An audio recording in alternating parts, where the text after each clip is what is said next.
Full-time mage, I have a traveling panda. Hey. Look who's back for more adventures. We love having you here to continue this story that keeps us all awake. Important note, all of this is pure fiction, so don't try any techniques you hear here in real life. Your neighbor might call the cops. This amazing novel and all its rights belong to the original author. We're just the ones giving it voice and drama. Are you enjoying the show? Prove it by subscribing to our YouTube channel and leaving that like that motivates us so much.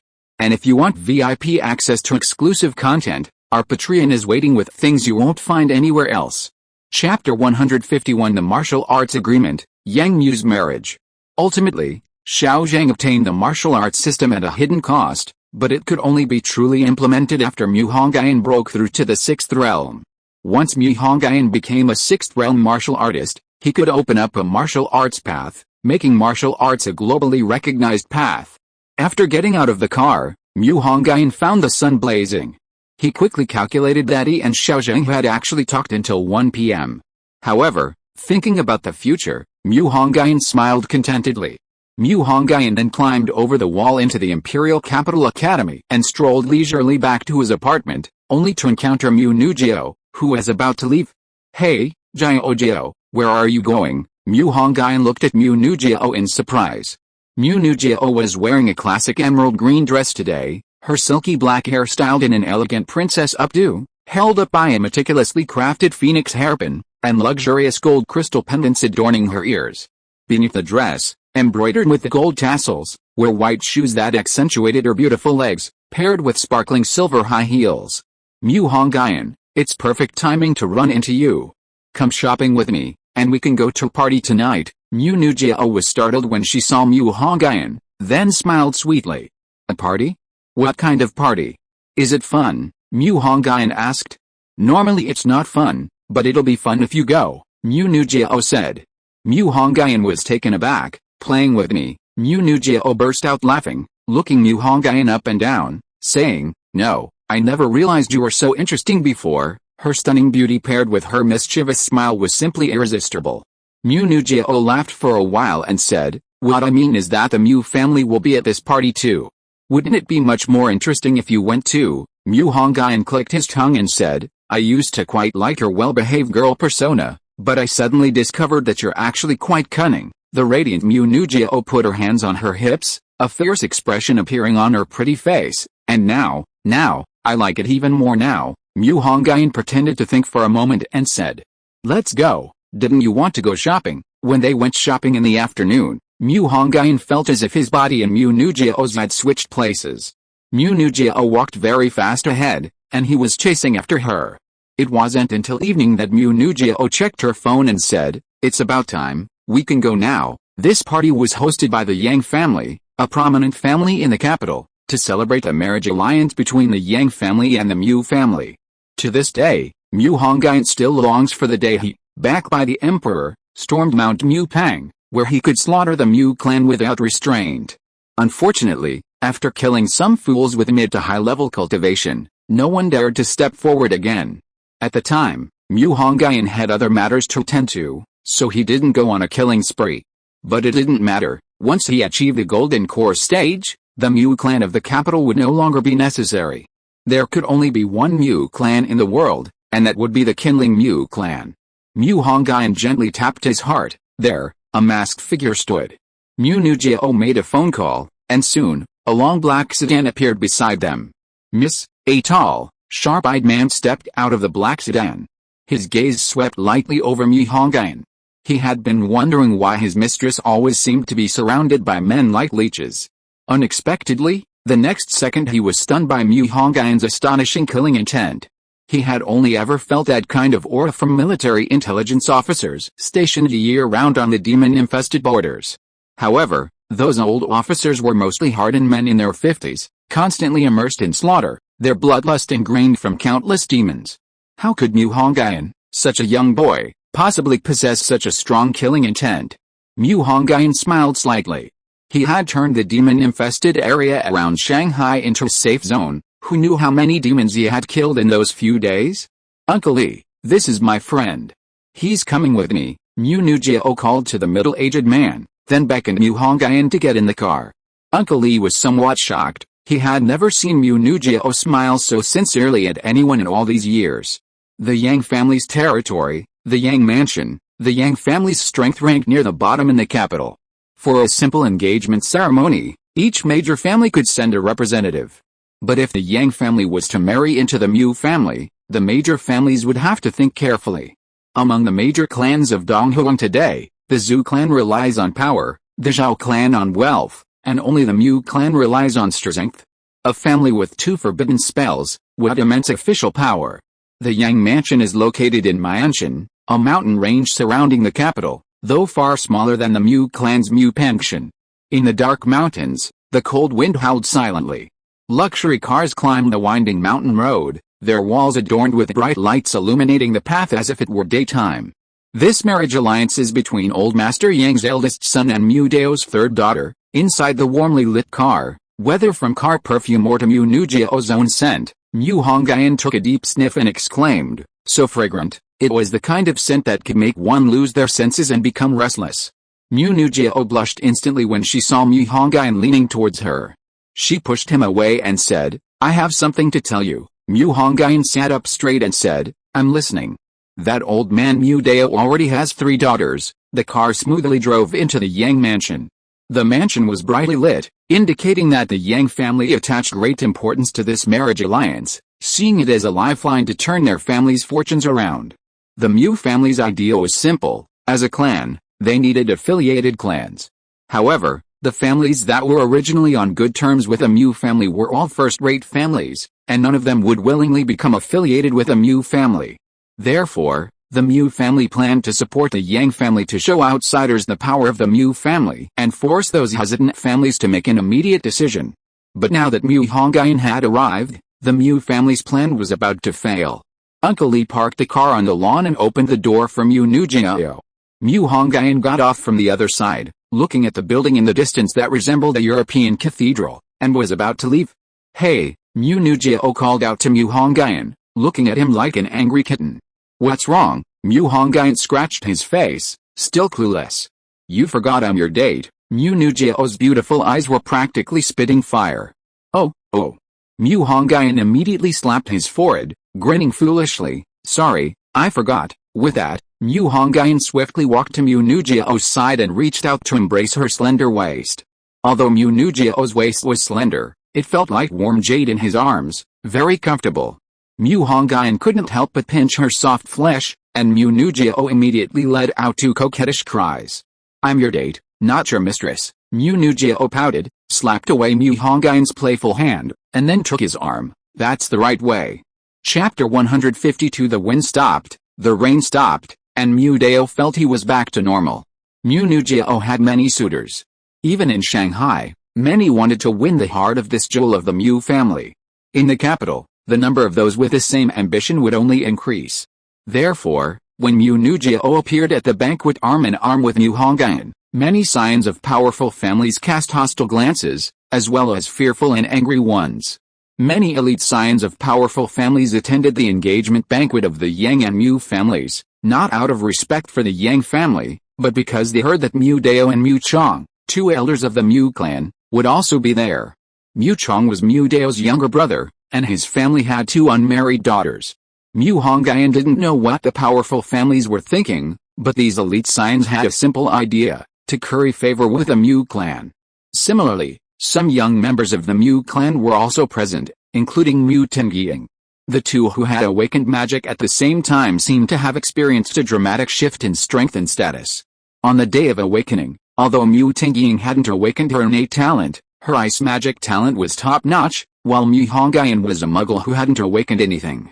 But now, Mu Hongyun wields immense power and seems to become the center of attention wherever he goes, while Mu Tengying is just an ordinary mid-level mage, lost in the crowd.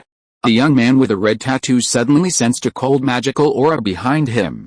He turned around and saw Musician, a member of the Mu family who had just been drinking and chatting with him, staring at Mu Nujiao's male companion with murderous intent. Anger so intense that icy power had permeated his entire body. The red-tattooed man was shocked. "Seriously? It's just that your goddess got away. Why are you so worked up?" The red-tattooed man admitted that Mu Nujiao was beautiful, one of the few women who could rival Mu Ningxu in appearance, but musician shouldn't be so enraged. Zishan, wake up, the man with the red tattoo patted musician's shoulder several times, finally bringing him back to his senses. Musician finally withdrew the icy aura surrounding him. What's wrong with you? The man with the red tattoo asked with concern. Nothing, musician suppressed his anger, forcing himself not to look at Mu Hongyun. But how could Mu Hongyun not sense such strong killing intent? However, Mu Hongyun realized that musician was only a mid-level mage, so he didn't take it to heart. Mu Hongyun simply stood still, letting musician attack at will, at most breaking 3 or 4 of the restrictions on the killing robe. Mu Hongyun approached Mu Nujiao with a smile and said, "It seems I still have some reputation in the capital." I just sensed several killing intents. His warm breath brushed against Mu Nujiao's ear. Mu Nujiao glared at Mu Hongyun, only to meet his gentle, smiling gaze. From the moment they entered, Mu Hongyun had been intentionally or unintentionally taking advantage of Mu Nujiao, provoking her to glare angrily. How come I never noticed before that this guy is such a complete lecher? Mu Nujiao thought through gritted teeth. Tap tap tap. Tap tap tap. Just as Mu Hongyun and Mu Nujiao were flirting, a dashing man, burning with anger, walked up to them. Mu Hongyun was somewhat surprised. His reputation was notorious, so why would anyone dare to provoke him? Was he always this brave? Mu Nujiao, what do you mean? The man demanded loudly as he approached them. Goodness! This is something else. This question completely stunned Mu Nujiao, and Mu Hongyun's eyes widened, seemingly surprised. Young Master Su, I don't quite understand what you're saying, Mu Nujiao asked, somewhat bewildered. The arrogant young Master Su brazenly sized up Mu Nujiao, saying, my father has already proposed marriage to your Mu family on my behalf. If nothing unexpected happens, you will be my future wife, and even if you were to find someone, you should at least find someone with a higher status and greater power than me.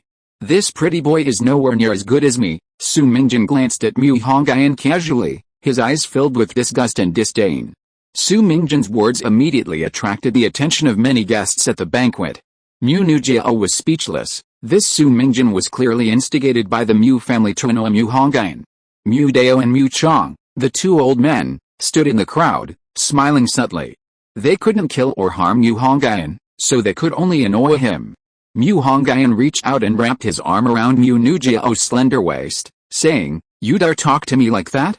Looks like you're pretty brave usually, Su Mingjin sneered. Not bad. Mu Hongyun slowly reached out to pat Su Mingjin's shoulder, but Su Mingjin sneered. How could he let Mu Hongyun have his way? He tried to turn to the side, but to his horror, he found his body stiff, unable to move at all. What was happening? Su Mingjin screamed inwardly. He wanted to use magic, but it was as if the magic was bound by chains. He looked at Mu Hongyun with fear in his eyes. Could it be him? In the eyes of the onlookers, Mu Hongyun had only lightly patted Su Mingjin's shoulder, and Su Mingjin had fallen to his knees with a thud. His knees hit the ground with a loud thud. The scene fell silent for a moment. Everyone was speechless, and Mu Dao and Mu Chang were even more astonished. They thought that the two would at least have a spectacular battle, or at the very least, exchange some harsh words. Unexpectedly, with a light pat, the arrogant Su Mingjin collapsed on his knees. Mu Hongyun patted Su Mingjin's head and said, good dog, go guard the door, woof woof woof woof woof. Su Mingjin actually barked twice, then crawled on all fours towards the door. While patting his shoulder, Mu Hongyun had used his soul-capturing ability to perform a minor operation on Su Mingjin. This move immediately chilled the atmosphere of the banquet. They had originally planned to see Mu Hongyun make a fool of himself, but in the end, they became the laughingstock. Mu Hongyun clapped his hands, attracting everyone's attention. He smiled and said, everyone, please continue. Don't stop, keep the music playing, keep dancing. Everyone present was silent. Su Mingjin was a high-level mage. Even high-level mages couldn't last a single round against him. Who else dared to be presumptuous? After all, did they really believe what he said? Hey, Mu Dao, you've recovered quite well. Mu Hongyun looked at the crowd, who resembled quails, and felt bored. But then he saw Mu Dao in the crowd and found it amusing again. What a coincidence. In the vast sea of people, Mu Hongyun spotted Mu Dao at a glance. Mu Hongyun, you don't have the Emperor's protection today, so you'd better keep a low profile. Mu Dao's eyes widened, and he said coldly, Mu, why don't you learn your lesson? It's like the wind has stopped, the rain has stopped, and you think you're invincible again. Hongyun said with a chilling smile. Mu's face instantly darkened. Hongyun, you asked for it, so don't blame anyone else, Mu sneered, and with a flick of his sleeve, a large number of ice crystal magic feathers instantly erupted, and a sharp chill filled the entire banquet hall. Dark blue magical trajectories wandered in the surrounding space. In the blink of an eye, the banquet hall transformed into a world of ice and snow. The Mu family's greatest fear from beginning to end was that Emperor Zhan, though strong, was merely an invincible monarch. The Mu family could still handle him. Now, with Hongyun all alone, it was the perfect opportunity to eliminate him. From making the decision to carrying it out, Mu only took 5 seconds. But often, brilliant and ingenious actions are decisions made in a short time. I wonder if Mu's gamble paid off this time? Sorry, dear readers, I've been really busy this autumn. I'll try my best to guarantee 2 updates per day. Chapter 153 Sending Lord Mu on his way. Mu's ice was no ordinary kind, but a terrifyingly powerful soul ice. This ice, capable of penetrating to the very marrow, could freeze a person into a pile of ice shards if one wasn't careful. Mu Chong instantly slipped into the shadows, and he and Mu, one in the light and one in the shadows, took turns attacking. In the icy world, everyone trembled. The banquet guests were of various levels, but most were mid-level mages, unable to withstand the overwhelming power of the powerful soul ice. Mu's chilling voice echoed throughout the banquet hall. Hongyun, coming to the capital alone was your biggest mistake. Ice Peak Burial. Everyone was horrified to see fist-sized ice crystals flying in from the outside. Even warriors and demons would be pierced by these projectiles. The silvery ice crystals pierced through the entire holy building, and countless icy fangs rose up, forming a massive iceberg. Ha ha ha! A strange, arrogant laugh suddenly echoed through the icy kingdom. The voice was neither sad nor happy, but filled with disdain for Mu's words. Snap! A crisp snap of fingers rang out in the silent, icy kingdom. Then, a bright flame suddenly appeared, followed by extreme heat radiating outwards. Even the great soul ice, containing astonishing power, couldn't withstand that flame. Under the flame, it seemed as if a demonic figure was twisting and turning wildly. Only after the icy kingdom was shattered by the flame did everyone stare in horror and fear. To their astonishment, the flame was only a tiny wisp, burning like a candle on Hongyun's fingertip, yet this tiny flame had dismantled a skill comparable to super-level magic. What kind of flame was that? A heavenly seed? Everyone stared in horror at the flame in Hongyun's hand, pondering deeply. Mu, your strength doesn't seem to have improved much? After so much time, you're still stuck in the same place. Hongyun smiled calmly, waving his hand to dispel the samadhi true fire on his finger. Ghostly punishment, vengeful ghostly fiend. A black magic circle suddenly appeared on the ground, and countless chains flew out from all directions, binding Hongyun's body and rendering him immobile. This was a high-level curse spell, set up by Mu Chong long ago. Mu Chong was one of the few black magic users in the Mu family. 3 of the 4 magic systems he had awakened were black magic, with curses being his primary focus. You were careless, Hongyun. Did you think you could act arrogantly in front of us brothers, just because you've learned a few strange arts? Now, your body and your strange arts belong to the Mu family. Mu Chong's sinister voice appeared in Hongyun's ears, grating and disgusting.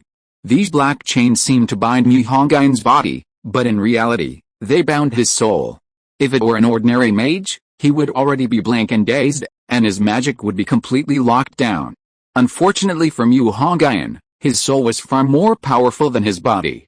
The evil and domineering fiend had just descended when it was annihilated by Hongyun's divine sort of consciousness, golden rock capturing dragon technique. Hongyun's entire body radiated a fierce golden light, and an incomparably swift golden divine bird appeared behind him. Its arms, as radiant as the golden sun, instantly shattered the dark lightning chains, and the black chain fragments fell to the ground, instantly polluting the earth. These chains carried a powerful dark curse. Even after the magic dissipated, the cursed areas would not disappear. Only holy light and intense fire could dispel the curse. The golden rock spread its sharp, blade-like wings, and with a single slash, it cut a ghostly black shadow in two. The remaining power of the golden divine light blasted a crater more than 10 feet deep into the ground. Mu Chang's body twisted as he emerged from the shadows, his face solemn. The golden light that Mu Hongyun had just unleashed had come within a hair's breadth of his neck.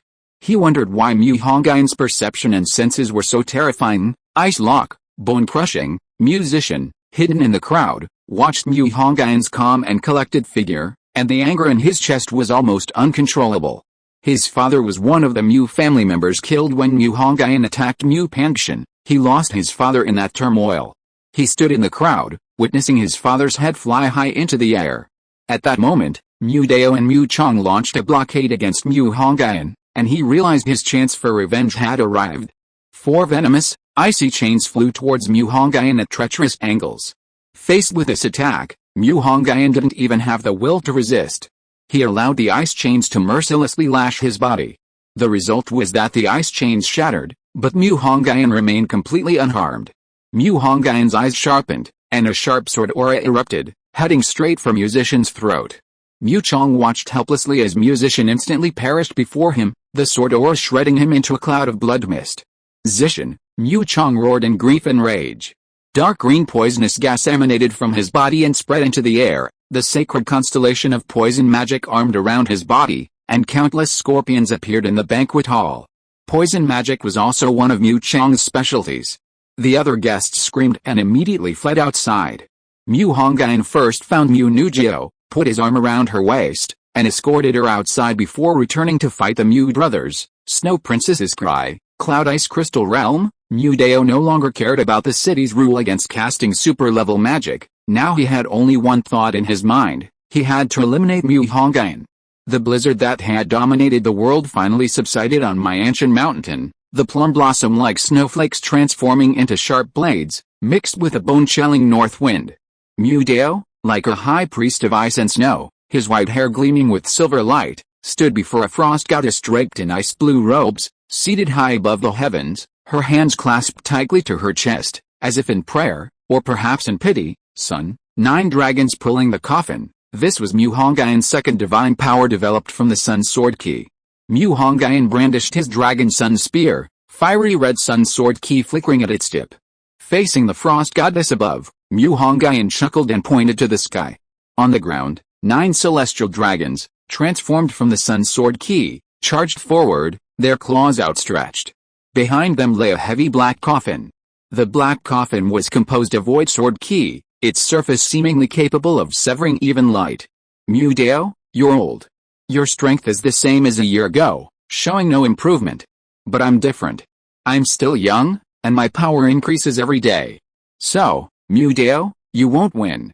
Mu Hongyun brandished his Dragon Prince spear, and 9 solar dragons pounced on the snow maiden above Myanshan Mountain. Even though Mu Dao wielded Great Soul Ice, it was still no match for the primordial solar sword energy. The delicate snow maiden was instantly torn to shreds by the 9 strong, powerful dragon men, and easily pushed down. The void coffin hovered in the air, transforming into a dark, blazing sun. Endless void sword energy was released from the coffin, radiating eerie light, each sword energy carrying special traces. Mu Chang tried to slip into the shadows, but was forced out by the endless void sword energy, each of these sword energies possessing the power of high-level magic. Mu Hongyun's body trembled, and the sun and moon mystic armor instantly donned its cloak. Crimson armor with golden scales, blue cloth and white robes, the left shoulder bearing the sun, the right shoulder the moon. Clad in armor, he resembled a god descending to earth, the dragon spear swaying in his hand, stirring up thunder. Come, send Lord Mu on his way, Mu Hongyun said with a cruel smile. Chapter 154 Mu Dao died. Mu Dao, as one of the elders of the Mu clan, possessed a cultivation level of fully mastered 3 super-tier elements, and while the third element was not yet fully mastered, it was still super-tier, light spirit armor. As the void sword energy bloomed like a lotus flower, Mu Dao's body shone brightly, forming a set of European-style light knight armor. This was Mu Dao's transcendent light power. The void sword energy struck Mu Dao's light spirit armor like rain, and basically 2 or 3 sword energies would shatter the armor. However, Mu Dao instantly conjured another armor, as if his light element was inexhaustible. Mu Chang also released gusts of evil wind that impacted Mu Hongyun.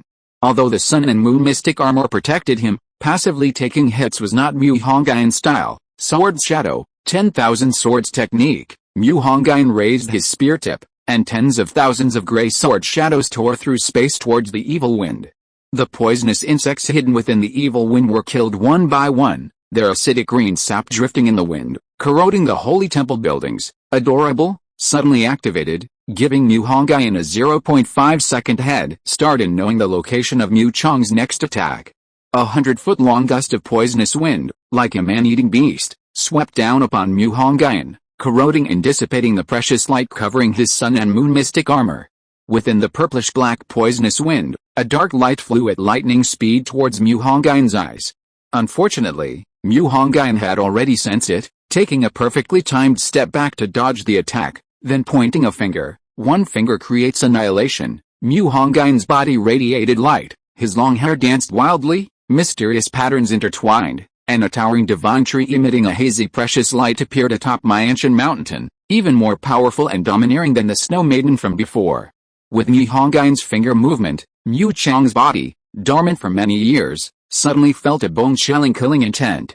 A dazzling light shot into the sky, a verdant willow branch, as if carved from divine jade, crystal clear, radiating brilliant light, shattering the void. Cold-blooded assassination. Mu Chong immediately used his shadow-type transcendent power, employing a secret technique to hide in the shattered dark dimension, essentially hiding in another dimension. However, the result was that the emerald willow branch, radiating intense divine light, forcefully pierced through the fragments of the dark dimension, the diffused aura of the great Dao causing the fragments to explode.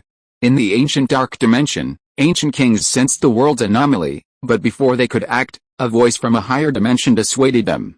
The voice from the higher dimension consisted of only 4 words: whoever goes, dies. In the magical dimension, the willow branch pierced through time, space, and even more powerful forces, shooting through Mu Chong's chest like lightning. Brother, Mu Dao let out a grief-stricken roar. The emerald willow branch suddenly shone with dazzling divine light, a strange power instantly extracting the life force and magical soul from Mu Chong's body, refining it into divine matter and feeding it back into Mu Hongyun's body. Mu Hongyun's golden core cultivation advanced further, crossing the 4 extreme stage and entering the 100-bone stage. In less than 3 seconds, Mu Chong vanished into thin air as if cast from clay. Mu Hongyun's cultivation advanced further, his heart filled with exhilaration, and he laughed loudly, looking up at the sky. Mu Dao, if you don't die now, when will you? Mu Hongyun's eyes gleamed, and he thrust out with his spear, a dragon coiled around it, a tiger following, pouncing directly at Mu Dao's body. Mu Dao's radiant spirit armor tore apart and regenerated, repeating the cycle endlessly. While the dragon tiger heavenly gang attacked Mu Dao, Mu Hongyun released his divine sense, searching for and slaughtering the other members of the Mu clan. Blood blossoms bloomed. Mu Hongyun acted swiftly and decisively, annihilating all members of the Mu clan, Minfang Thousand Blades, slaughtering Wind Slash. Seeing Mu Hongyun begin his massacre of the Mu clan, Mu Dao immediately connected to the Star Palace, and a vast, ethereal Star Palace appeared above Ma'anshan Mountain. At this moment, the repeated strange phenomena on Ma'anshan Mountain had probably already attracted the attention of the imperial capital. Mu Dao's wind seed was no ordinary seed, it was a soul seed with special properties. Although it lacked additional effects, the 5.8-fold increase in power and the special tearing effect were still considerable. The 1,000 blades of Gale coalesced into a single storm blade, and Mu Dao activated his magic tool set, revealing a pair of nighthawk wings on his back. With a few swings of the storm blade, he tore apart the dragon tiger heavenly barrier entwined with gray flames, turning it into a chaotic shower of sparks that dissipated in the air. When Mu Dao broke free of the dragon tiger heavenly barrier, Mu Hongyun's feet were already covered with corpses, mostly young men and women of the Mu clan. "Ah, you little beast, I'll kill you," Mu Dao roared furiously, his rage burning.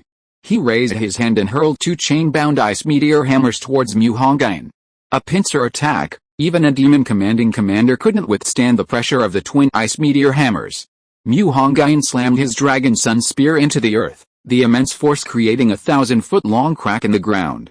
"Mu Dao, since today is your daughter's engagement day, I'll add another joy for them, your dog's life." Mu Hongyun laughed wildly, his eyes gleaming with a terrifying calm. 2 enormous meteor hammers, carrying heavy torrents, attacked Mu Hongyun from both sides, like a human swatting a mosquito with both hands. "Ha, Mu Hongyun suddenly crouched down, the golden rock Dharma image behind him shining even brighter. The meteor ice hammers, upon contact with Mu Hongyun's arms, miraculously stopped. Mu Hongyun straightened his arms, and the two huge ice balls actually stopped under his support. It was simply unbelievable. Mu Nujio, watching from the periphery of the battlefield, was even more shocked. What kind of power could accomplish such a feat? Sword technique, flowing fire. Mu Hongyun's hands sprayed blazing sword light, instantly melting the huge ice hammers into a puddle of water. Mu Hongyun's figure suddenly moved, as if teleporting. 8 Mu Hongyuns appeared in a second, but only one was real, the rest were after images. Sword technique, gentle breeze, the wind ceases, heads fall. Most people fled in panic when Mu Hongyun began his massacre of the Mu clan. Those remaining were mostly members of the Yang family. But they dared not intervene in the cataclysmic battlefield. Mu Daozhud fell silently, his eyes wide with fury, dying with unresolved rage. A few members of the Mu clan remained, but Mu Hongyun, a cold glint in his eyes, ignored them. After all, the collapse of the Mu clan needed an audience. If everyone in the Mu clan died, what sense of existence would he have left when destroying the clan? Having entered the Azure Nether stage of his sword technique, Mu Hongyun's casual swings possessed the destructive power of super-level magic, let alone such a charged attack. Mu Hongyun's vast divine sense detected more and more people approaching. While he wasn't afraid of them, he feared trouble. His body moved with unparalleled speed, suddenly appearing beside Mu Nujio, wrapping his arm around her waist, and using lunar magic to fly into the sky. A gentle evening breeze blew as Mu Hongyun held Mu Nujio in his arms, inhaling the delicate fragrance of roses emanating from her. Mu Nujio, her cheeks slightly flushed, felt Mu Hongyun's strong masculine scent, not daring to utter a sound. Chapter 155. A single encounter of Golden Wind and Jade Dew surpasses countless encounters in the mortal world. Without much foreshadowing or build-up, everything unfolded naturally and spontaneously. When Mu Hongyun carried Mu Nujio in his arms, their hearts were incredibly close, leading to the scene that could only be viewed by paying viewers. At 5 in the morning, Mu Nujio suddenly woke up to find a pair of fair, slender arms tightly wrapped around Mu Hongyun's neck, his heavy breath like flames assaulting her swan-like neck. What was happening? How did things get like this? 100 questions filled Mu Nujio's mind. She lifted the covers and saw that, sure enough, what should and shouldn't have happened had already occurred. She and Mu Hongyun had, a strong, powerful arm encircled her delicate body. She carefully examined Mu Hongyun's face, a full forehead, a straight nose, sword-like eyebrows, and bright eyes, the epitome of a handsome man in the traditional fantasy genre. No wonder AI Tutu was so infatuated. Mu Nujio wanted to cry but had no tears. How could she have so carelessly given her virginity to Mu Hongyun? And she remembered that she had initiated it last night. Now, Mu Nujio just wanted to hide away, cover her face, and cry her heart out. How could she face Mu Hongyun and AI Tutu after this? Mu Hongyun felt a movement in his arms, slowly opened his dark eyes, and met Mu Nujio's angry, star-like gaze. Why didn't you sleep a little longer? You worked so hard last night. Mu Hongyun's first words almost made Mu Nujio furious. Last night, she was practically exhausted. Now you care about me? You almost licked my legs off last night, you dog of a man. Mu Nujio pushed against the man's chest, but couldn't budge him. Mu Hongyun looked at Mu Nujio with affection, gently stroking her long, silky hair with his other hand. You dog of a man, I treat you as a friend, and you want to sleep with me. Mu Nujio angrily punched Mu Hongyun. It seems, you started it. Mu Hongyun didn't dare to point it out to Mu Nujio. Moreover, Mu Nujio, through a stroke of luck, actually achieved the first level of key refining through dual cultivation, becoming the third golden core cultivator in this realm. I won't listen. I won't listen. As a man, can't you have a little more self-respect? Mu Nujio said through gritted teeth, her hair disheveled. Little did she know that this only made her more attractive. Mu Hongyun pounced on her again, pinning her down. Mu Hongyun, you bastard, I won't listen. I won't listen. The two lingered until 9 o'clock before getting up. Mu Nujio, now a married woman, was inevitably a little unaccustomed to it. Although she wasn't unable to walk, she felt somewhat uncomfortable. The morning consisted of battles between the other 6 universities and a battle against the imperial capital. The afternoon was for the battle between Mengzu Academy and the Imperial Capital Academy. However, to show respect for the other 6 universities, Mengzu Academy and the Imperial Capital Academy gathered in the morning, ostensibly for observation and learning. The first battle between the 2 schools was a war of words. Luo Song, the chubby boy, was a spoiled brat in the capital, and he had a long-standing feud with Su Dalin. Incidentally, Su Dalin is the younger brother of Su Mingjun, the man Mu Hongyun altered last night. Luo Song, I didn't expect you to be so clever. Better to be a big fish in a small pond than a small fish in a big pond, that makes sense. If someone like you stayed in the capital, you wouldn't have gotten a chance to fight as an exchange student. Su Dalin's eyes were sinister, and his words were utterly uncouth. It was a mystery how a powerful family could raise such a fool. Guhan sneered beside him. This time, their team included Mo Fan, their secret weapon specifically designed to target the capital's academies. I told you, you can't expect anything good to come out of a dog's mouth. Your brother's dog-like mannerisms are so good. Is it a family tradition or a family secret? Luo Song grinned maliciously, his expression seemingly saying, I'll eat your secret for life. Last night on my ancient mountain, the Luo family was also quick, but their family's self-preservation skills were top-notch. Seeing things were going badly, they immediately hide outside the battlefield. I heard last night's battle was fierce. The Mu clan lost 2 elders, one of whom was the vice president of the Imperial Capital's Inquisition. Now the Magic Association and the Inquisition are in complete chaos. Mu Deo was originally the Clan Alliance's representative on the Inquisition, but now that he's dead, the Clan Alliance must choose someone to replace him. However, whether that person will be from the Mu clan is still uncertain. 7 or 8 of the Mu clan's younger generation have also died, and the most dramatic thing is, the killer was also a former member of the Mu clan. Hearing Luo Song's words, Su Dalin's eyes widened like saucers, his chest brimming with rage, ready to explode. Zhao Manayan, standing behind, chuckled and said to Mo Fan, watching dogs fight is still the most interesting. Mo Fan, engrossed in watching the magic competition between the 6 academies, asked after hearing Zhao Manayan's words, what did Luo Song say that made that ugly guy on the other side so angry? Zhao Manayan looked at Mo Fan in surprise and said, you don't know? I forgot you're not from a noble family. Your good brother Mu Hongyun did something big last night, Zhao Manayan said in a sly whisper. What did he do? Mo Fan's innocent face showed a bewildered expression. Zhao Manayan said in an admiring tone, your good brother killed 2 super-level mages from the Mu family last night, and they were both of very high social status. Isn't that awesome, Mo Fan? Huh? He knew nothing. Since his little mudfish condensed countless fragmented souls into a single essence yesterday, he had been too excited about that to care what Mu Hongyun had been up to. Besides, he hadn't seen Mu Hongyun since yesterday. Naturally, no one knew that Mu Hongyun had done such a earth-shattering thing. Speak of the devil, and he appears. Outside the fighting arena, a spirited Mu Hongyun and a radiant Mu Nujiao entered, the Talika divine couple. Holy crap, Zhao Manayan, having seen countless women, immediately noticed that Mu Nujiao's state was completely different from before. It was the state of a vibrant young girl transforming into a gentle young woman. So he exclaimed in shock, holy crap, Mo Fan, still confused, said, isn't it just that old Mu is back? What are you so surprised about? What I'm amazed about is that Mu Nujiao has been won over by old Mu. Can't you tell? Mu Nujiao is no longer a young girl, Zhao Manayan said blankly. Mo Fan's eyes widened instantly, holy crap, really? Although both Mo Fan and Zhao Manayan were old perverts, Mo Fan was a theorist, while Zhao Manayan was a practitioner. In terms of ruthless insight, Mo Fan was no match for Zhao Manayan. If you are listening to this novel on a channel other than Fanfic World, it means it was downloaded and re-uploaded without effort. We warmly invite you to visit our channel, Fanfic World. There you will find the original version of this story and many other novels of various genres.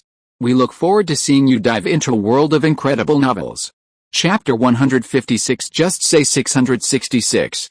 Mo Fan remained silent. Boss Zhao, you're ruthless. Zhao Manayan, Brother Mo, you're vicious. Mo Fan and Zhao Manayan, Lord Mu is both ruthless and vicious. When Mu Hongyun and Mu Nujiao approached, Mo and Zhao put on a show for Mu Hongyun, like a scene from Let the Bullets Fly. Mu Hongyun was bewildered. Are you too crazy? Mu Nujiao, however, understood the meaning in Zhao Manayan's eyes and turned her face away shyly. Mo Fan, being more audacious, Asked directly, Old Mu, when did you start hooking up with Mu Nugeo, Mu Hongyun? Five-finger fist heart sword. Shen Minxiao also noticed the strangeness on Mu Hongyun's side, but when he saw Mu Nugeo appear, he subconsciously straightened up. This guy's strength isn't that great. He always dreams of a toad eating swan meat, thinking that just because he received a few love letters from young girls, he can be called one of the foremost handsome men in Asia, along with Hu Jack, Yu Yan, and the readers in front of the screen.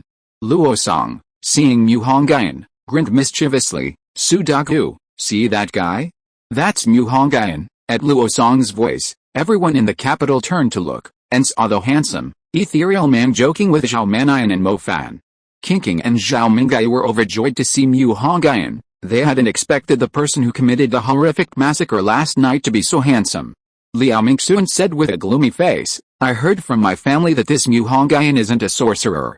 He somehow learned some demonic and evil magic, and his strength is extremely formidable. Lu Zhang shook his head, disdainfully saying, I thought he was some powerful character, but it turns out he's just someone who practices strange arts. Time flew by, and soon it was afternoon, the moment everyone had been eagerly anticipating, the showdown between the capital and Mingzhou. Students from the other 6 universities sat in nearby seats, observing the battle between the top institutions. Teacher Gu Han, smoking a cigarette, said, Shen Minxiao, Song Xia, Zhao Manyan, and Luo Song, you'll be on stage for the first match. This was actually Mu Hongyun's suggestion. Mu Hongyun definitely couldn't participate in the exchange student competition, otherwise the morale of the team in the capital would collapse, so he was given the role of a teacher. On the capital's side, Lu Yiming also directly selected Su Dalin, Liao Mingxuan, Qinling, and Zhao Mingayu to compete. As team leaders, the two teachers knew exactly which students would be on stage. To ensure fairness, the use of magical tools and artifacts was strictly prohibited in this team competition. During the 4-person battle, Mu Hongyun held Mu Nugeo's fair wrist and noticed that her golden core technique had reached the 2nd level of key refining, even faster than Lingling's when she was on drugs. However, Mu Nugeo wasn't currently practicing any cultivation techniques, so only her physical attributes had reached the 2nd level of key refining. She didn't possess the corresponding spiritual energy within her body. Mu Hongyun, his head tilted and resting on Mu Nugeo's arm, pondered which spell to teach her. Mu Nugeo was different from Lingling. Lingling hadn't awakened magic yet and was a martial arts cultivator, while Mu Nugeo was already a mage, so a special technique was needed. While Mu Hongyun was thinking, the first team battle ended. The 4 from Mingzhou were no match for the 4 from the capital from the start. Luo Song's earth magic couldn't compete with Su Dalin's earth magic, and Shen Minxiao and Liao Mingxuan's wind magic were evenly matched. Coupled with Shen Minxiao's command errors, the team was directly destroyed. If Zhao Manyan hadn't stacked up his defensive magic, they would have been eliminated long ago.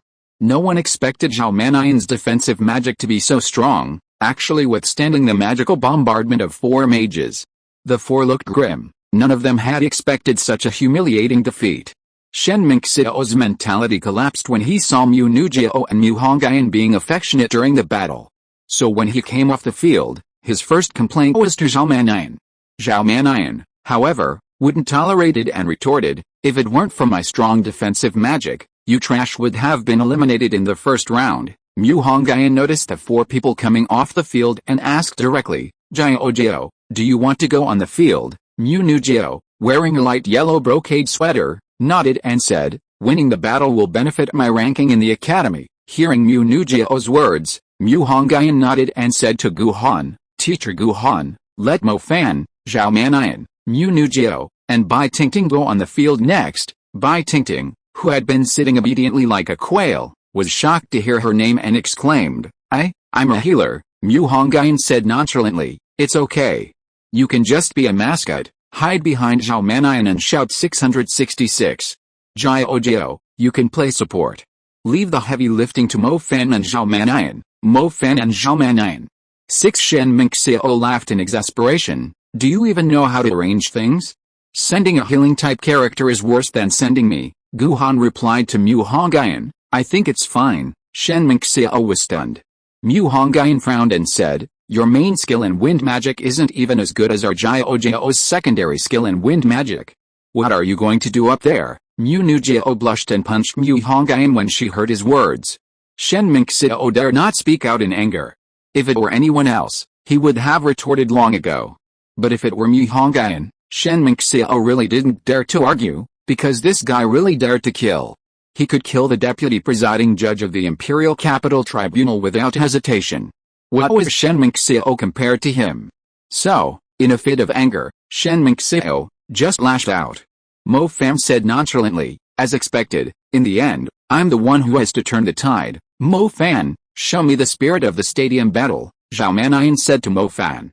In the capital, Lu Yiming had originally chosen Lu Zhang, Xiao Jinfeng, Ming Kong, and Xiao Feng, but after seeing Mo Fan join the battle, Mu Ningxiao also volunteered. Mu Ningxiao had been sitting under a parasol, and under the afternoon sun, many hadn't noticed her, like a cluster of ice lotuses quietly blooming.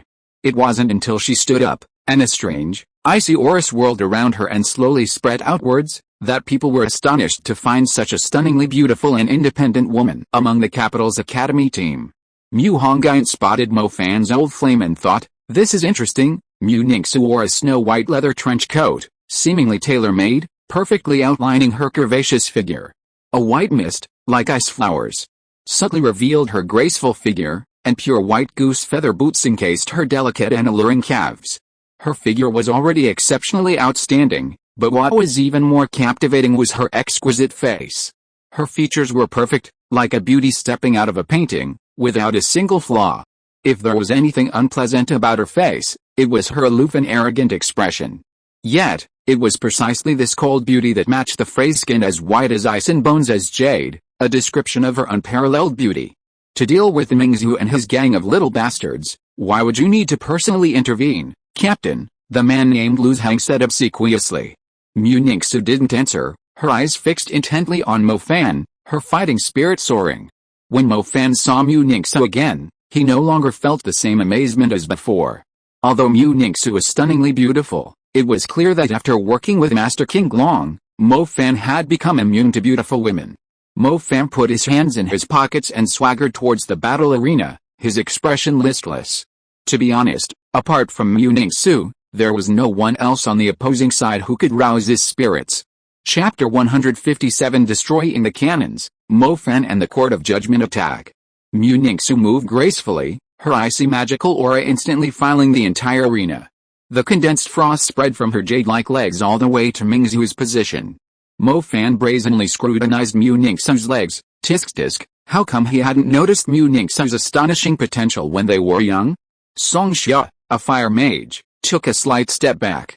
She sensed that this woman's icy aura was different from other mages, suggesting she might have absorbed a spirit seed. Mu Nujiao also wore a solemn expression, as if facing a formidable enemy. Mu Ningxiao hadn't seen Mo Fan since Bo City, and she hadn't expected him to join Mingxiao Academy. During his battle with Yurang, Mo Fan had won using a spirit talisman, concealing his lightning element, so Mu Ningxiao was unaware of his innate dual elemental abilities. Now, Mo Fan faced a dilemma. Mu Ningxiao knew he possessed fire, while the people of Mingxiao knew he possessed lightning. It seemed his third element was destined to be revealed today. A gust of cold wind swept past Mingxiao and his group of 4, causing them to shiver. "This girl's ice magic is a bit scary," Zhao Mannian whispered. Mo Fan yawned and said, "She awakened her magic at 12, her innate talent is a natural spirit seed." Holy crap, awakened at 12? An ice spirit seed? Mo Fan, can you handle her? Zhao Mannian kept nagging behind Mo Fan. Mo Fan calmly patted Zhao Mannian's shoulder and said, "Just focus on casting your protective magic, leave the attacking to me." After both sides took their positions, the battle began. In the capital, Lu Zhang, like a lackey, stood in front of Mu Ningxiao and said, "Captain, I'll go first." Contract summoning, ghostly pattern berserker wolf. Contract summoning is a mid-level summoning spell. For summoning mages, contracted beasts are their true children, while dimensional beasts are merely temporary workers. Lu Zhang began by summoning the magical light of the moon, like a refined nobleman conducting a symphony. It was clear that Lu Zhang had poured his heart and soul into his contracted beast, and was not yet proficient in drawing the star map. Xiao Feng and Ming Kong guarded Lu Zhang on either side to prevent interruption of his spellcasting. Mo Fan snapped his fingers, and the moonlit star track rapidly connected like a serpent. Suddenly, A vertical black hole appeared, flashing with lightning and thunder, from which a hellish bear wolf, resembling a demon from hell, crawled out. Roar! The hellish bear wolf, larger than some buildings, appeared on the dueling field, its scarlet beast eyes, like the eyes of a demon, fixed intently on Lu Zhang, who was connecting the star map. Holy crap, a dimensional beast at the level of a general, is there any justice in this world? If dimensional beasts are this powerful, what about contracted beasts? The spectators below the stage were already trembling with fear. In the first round, Mingzhou University had been completely outmatched by the Imperial Capital University, and the 6 major universities had thought Mingzhou University's strength was nothing special. Who would have thought that Mingzhou actually harbored a powerful weapon, a summoning student possessing a war general level dimensional beast? Lu Zhang was suddenly targeted by the Hellbear Wolf, as if marked by the Grim Reaper, his connected star chart nearly shattering. Fortunately, the Hellbear Wolf didn't interrupt his spellcasting. Lu Zhang shakily completed the summoning star chart, and a wolf-like war general, slightly inferior to the Hellbear Wolf in both aura and size, emerged from the contract star chart. The ghost-patterned wolf's body was comparable to an adult male elephant, but the Hellbear Wolf was still somewhat inferior. Its mouth protruded with sharp white fangs, and even more exaggeratedly, a blue stripe extended from its neck to its tail, like some kind of curse, or perhaps sealing some kind of power.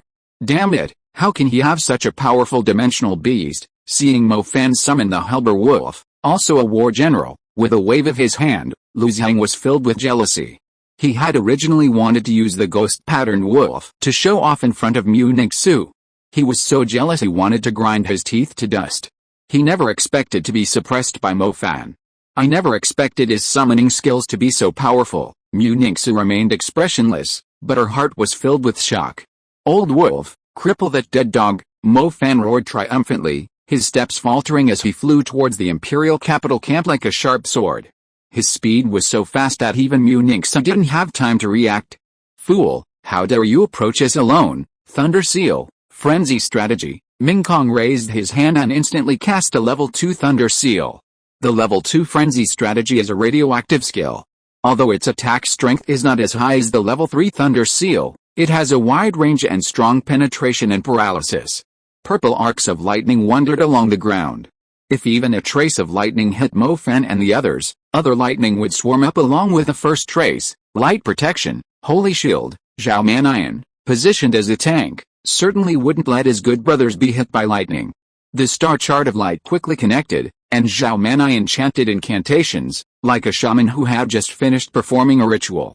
How could I let you connect to the star map so easily? The man named Xia Fang crossed his arms, a powerful wind force surging around him, clearly a prelude to wind magic, radiance, blindness. Unexpectedly, Zhao Manian calmly raised his hand, instantly unleashing a level 3 radiance.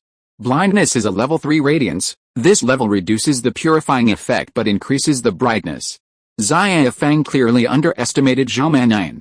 Being pierced by the scorching, dazzling light was like witnessing a star explode up close. His eyes were directly burned. Holy crap, a shrill scream echoed throughout the arena. Anyone with eyes could see how badly Xia Fang was suffering. Taking the radiance directly into his eyes was even more absurd than Mebius taking Leo's flying kick with his own. The people in the stands immediately felt a sharp pain. The agony of being directly exposed to the light in the eyes was unimaginable.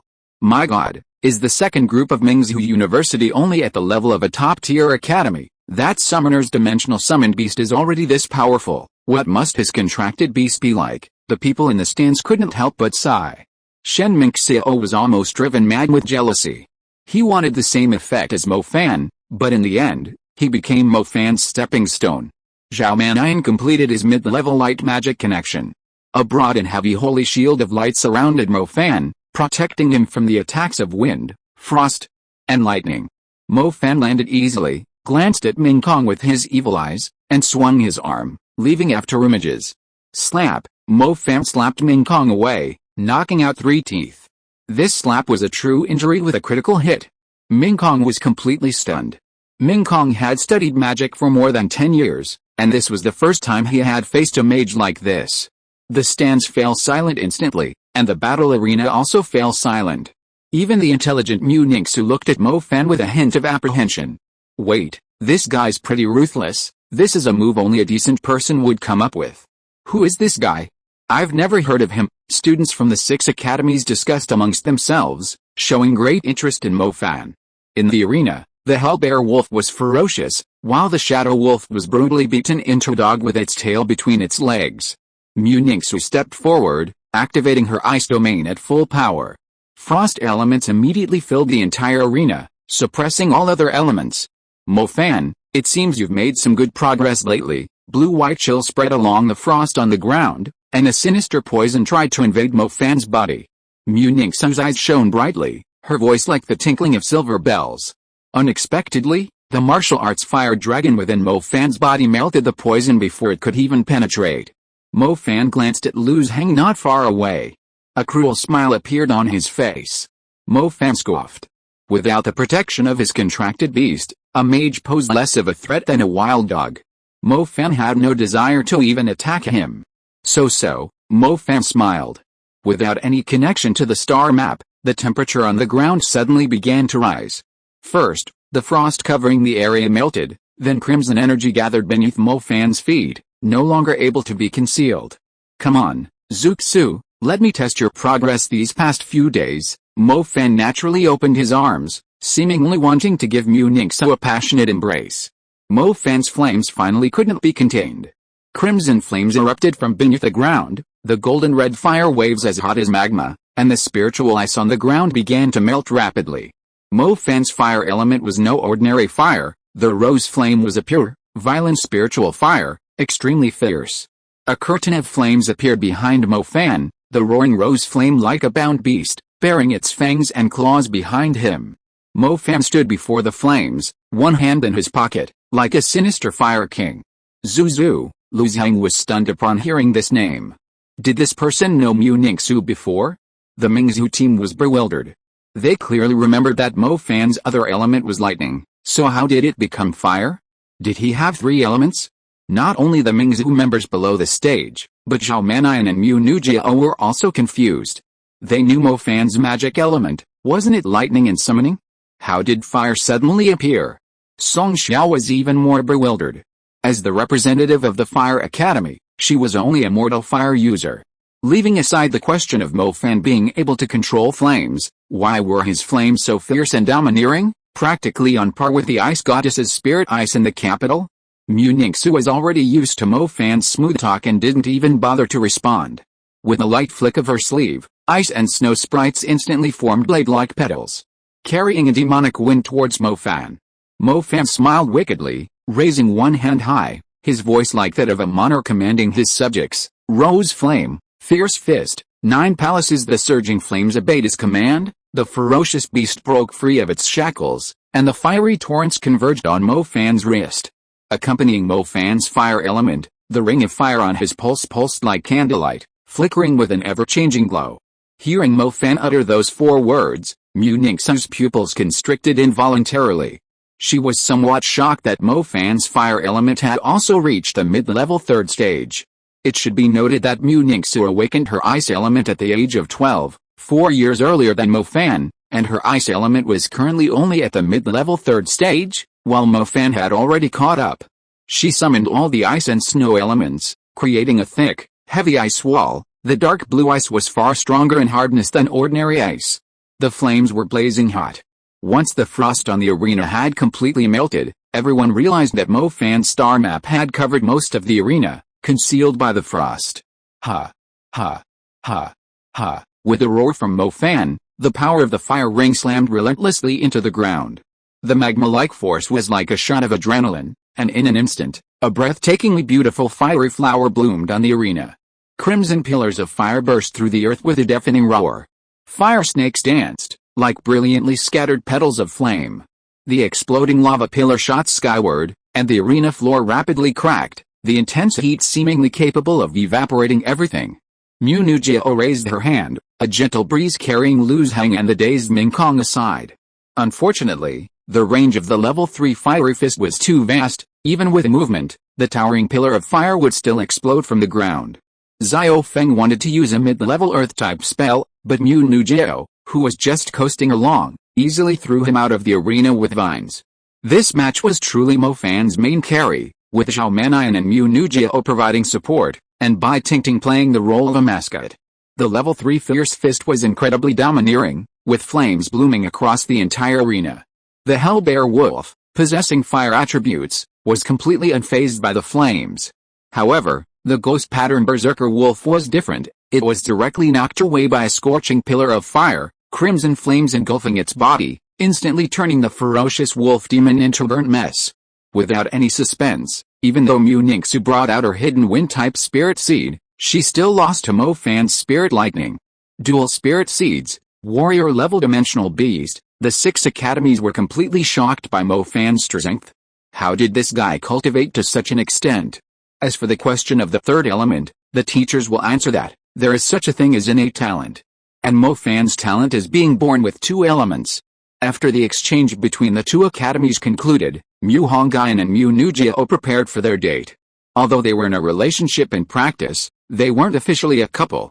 So, Mu Hongyun planned to do something to strengthen their bond. The streets of the capital city were still brightly lit at night. These past few days, due to their field training, the professors in the capital had been lecturing to students from both academies, while Mu Hongyun had gone out to create little surprises.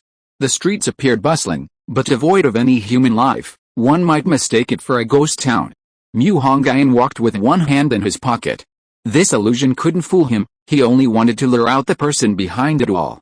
3 figures dressed in black and gold monk robes suddenly appeared around Mu Hongyun like ghosts. "You are Mu Hongyun." The black gold monk on the left glanced at the instrument in his hand and said with certainty. "Who are you?" Mu Hongyun raised an eyebrow and asked. "The Inquisition, the Tribunal." The man on the right spoke in a chilling tone, like a venomous scorpion lurking in the snow, its gaze fixed menacingly on you. "What's the point of talking to this heretic? Take him down." The leader in the middle suddenly erupted, a powerful repulsive force bursting between the two, like an invisible fist punching Mu Hongyun. It was spatial. Mu Hongyun hadn't expected the 3 to attack so fiercely. Unable to dodge, he was blasted away. As he flew, the illusory bustling street scene shattered and vanished, revealing the true environment. The Yinshan Mountains were desolate, surrounded by withered trees and decaying branches, even isolated graves, a truly barren landscape. Sorry for the late update, I was out working today. Chapter 158. The 3 Inquisitions are evenly matched. Mu Hongyun was blasted back more than 10 meters, his footsteps leaving a dent over 10 feet deep in the ground. Good lad, this attack caused Mu Hongyun's blood to surge. It was the first time he had suffered such damage since he began cultivating. One finger creates and destroys. Sensing the powerful force of spatial magic, Mu Hongyun realized that these 3 were unlike any enemies he had encountered before. The threat they posed was even greater than that of the Serpent Demon Lord from Domangli. Why use such powerful strength to attack their own kind instead of hunting demons? Mu Hongyun couldn't understand it. Fortunately, Mu Hongyun held nothing back. His Willow God Dharma form radiated light, an averted jade willow branch, like an unparalleled divine whip, lashed out at the 3. The 3 reacted extremely quickly, instantly disappearing from their original positions, dodging the willow branch's attack. The willow branch struck through the void, disrupting and shattering the space where the 3 had been, releasing a swirling, devouring wind from the dark spatial cracks. The Grand Inquisitor, the leader of the 3, narrowed his eyes, his robes fluttering, and silver starlight shimmered in his dark eyes. His will transformed into countless sword intents, spreading around Mu Hongyun. "Heretics, return to the Inquisition with me immediately," the Grand Inquisitor shouted. Lunar phase, a dark moon mark lit up on Mu Hongyun's forehead, a black shield enveloping him, protecting him from the sword intents. These self-proclaimed inquisitors were different from ordinary high-level mages. They all seemed to possess soul seeds and even practiced some kind of forbidden art, making their magic power incomparable to others. Earth's decline, dragon vein of rock. For these inquisitors who had delved into the high-level realm, high-level magic was second nature to them. High-level level 1 magic only took a few seconds. Even the Star Palace was simplified, appearing in the air once like a fleeting flower before disappearing. From beneath the earth, a sound that made one's soul tremble suddenly emanated, as if it were a call from ancient history, or the echo of a holy seal of the century. The ground suddenly shook violently, as if a monster had awakened from the mountains. The ground undulated, rocks rolled, and it felt as if hundreds of strong men were swaying at the foot of the mountains. Mu Hongyun flew into the air, and the three judges followed suit. Looking down, they saw a long dragon, seemingly hidden among the mountains, stretching its spine, its body, thousands of feet long, causing the earth to crack open with fissures hundreds of feet wide. Compared to it, Mu Hongyun was as small as a mosquito. The three judges each threw out a chain-like magical artifact, restricting Mu Hongyun's movements. The rock dragon, like a collapsing mountain, crashed down on Mu Hongyun with the force of the mountain collapsing and seas shifting. The three magical artifacts bound Mu Hongyun, rendering him immobile. The three judges sneered inwardly, knowing that even with his armored magical artifacts, Mu Hongyun would be severely injured by such an attack.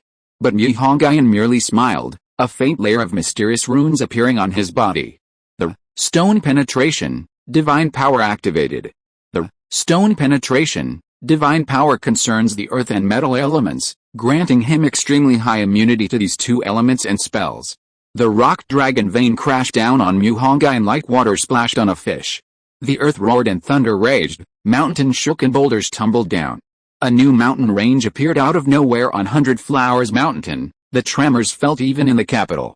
Sand and stones flew everywhere, dust swirled, and many small rocks turned to dust, scattering in the air and obstructing the three judges' view. "Is that heretic dead?" the grand judge shouted. The chains in their hands remained unmoved. They were the demon sealing chains specially designed by the Court of Judgments to control heretics. Once bound, their demonic energy was frozen. Unfortunately, Mu Hongyun wasn't a heretic in their eyes, he was using magic. Suddenly, Zhuo Kejia realized his chain magic weapon had broken. Just as he was about to shout, a peerless flying sword shot out from the smoke and dust, its target Zhuo Kejia's throat. Zhuo Kejia was shocked, but his dark gold robes warned him, transforming into a set of jet black armor to block the attack. However, the jet black armor was also torn open by the flying sword. Mu Hongyun leaped out of the smoke like a tiger, his palm seemingly containing the essence of the sun, moon, stars, mountains, and plants, exuding profound Dao energy. Heaven-splitting palm, Mu Hongyun unleashed a palm strike, hitting Zhuo Kejia in the chest. The jet black armor, radiating a dark golden light, desperately blocked the attack. The power of the heaven-splitting palm far surpassed that of ordinary level 3 super-tier magic, reaching the threshold that the jet black armor could withstand. Cracks extended from the chest of the jet black armor, and as Mu Hongyun withdrew his palm, the jet black armor crumbled into scrap metal and fell to the ground. "Consider yourself lucky," Mu Hongyun sneered. Zhuo Kejia looked shocked and instinctively raised his hand, slashing at Mu Hongyun with his light wheel blade. Mu Hongyun responded with the same technique, sword art, white lake, and the result was predictable. Blood blossomed in the air, and Zhuo Kejia's arm shot into the sky. "Damn it," Mu Hongyun frowned, regretfully muttering a word before disappearing from his spot. A huge wail followed. Hearing Zhuo Kejia's voice, Da Kejia instantly teleported to the side, glanced at Zhuo Kejia's arm, and coldly asked, "Where is that person?" He went over there, Zhuo Kejia pointed with his remaining arm. Da Kejia immediately flew in the direction Zhuo Kejia pointed, showing no concern for the injured Zhuo Kejia. "You're really something, why is your mouth so foul?" Mu Hongyun suddenly appeared from the void, holding 5 divine mountains in his hands. With one hand, he suppressed Zhuo Kejia with a 5 mountains handprint. Left judge's eyes widened in fury. He used some unknown technique, and a colossal golden bell suddenly appeared, protecting him within. The color drained from left judge's face. He had just narrowly escaped death, poison domain, wind of 10,000 devours. A few seconds after Mu Hongyun appeared, a gust of demonic wind swept over, the black sand filled with ferocious poisonous insects hidden within the purplish-black poisonous wind. Buzzing sounds echoed. Right judge, like a ghost, flickered in the shadows. Mu Hongyun unleashed his sword energy while summoning the Sun and Moon mystic armor. Starlight Veil was released from the Sun and Moon mystic armor, but for some reason, these poisonous insects possessed a venom intensity several times greater than ordinary poison magic. Samadhi True Fire, Mu Hongyun turned and unleashed a burst of golden sun. The violent, scorching Samadhi True Fire was the nemesis of the poisonous insects. Upon contact, the insects instantly turned into fireballs and fell to the ground. The Grand Judge, riding the ethereal winds, returned from afar. Mu Hongyun unleashed his Dragon Prince Spear, thrusting it at the left judge who had summoned the Golden Bell.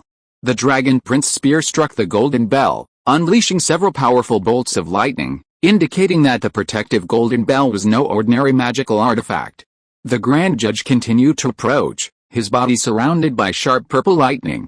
The Right Judge emerged from the shadows, his hands forming a turbulent, azure star palace, cataclysmic tsunami, mud sea overturning. The Right Judge's black and gold armor billowed, the mighty cataclysmic tsunami ready, as if a divine dragon were churning the seas.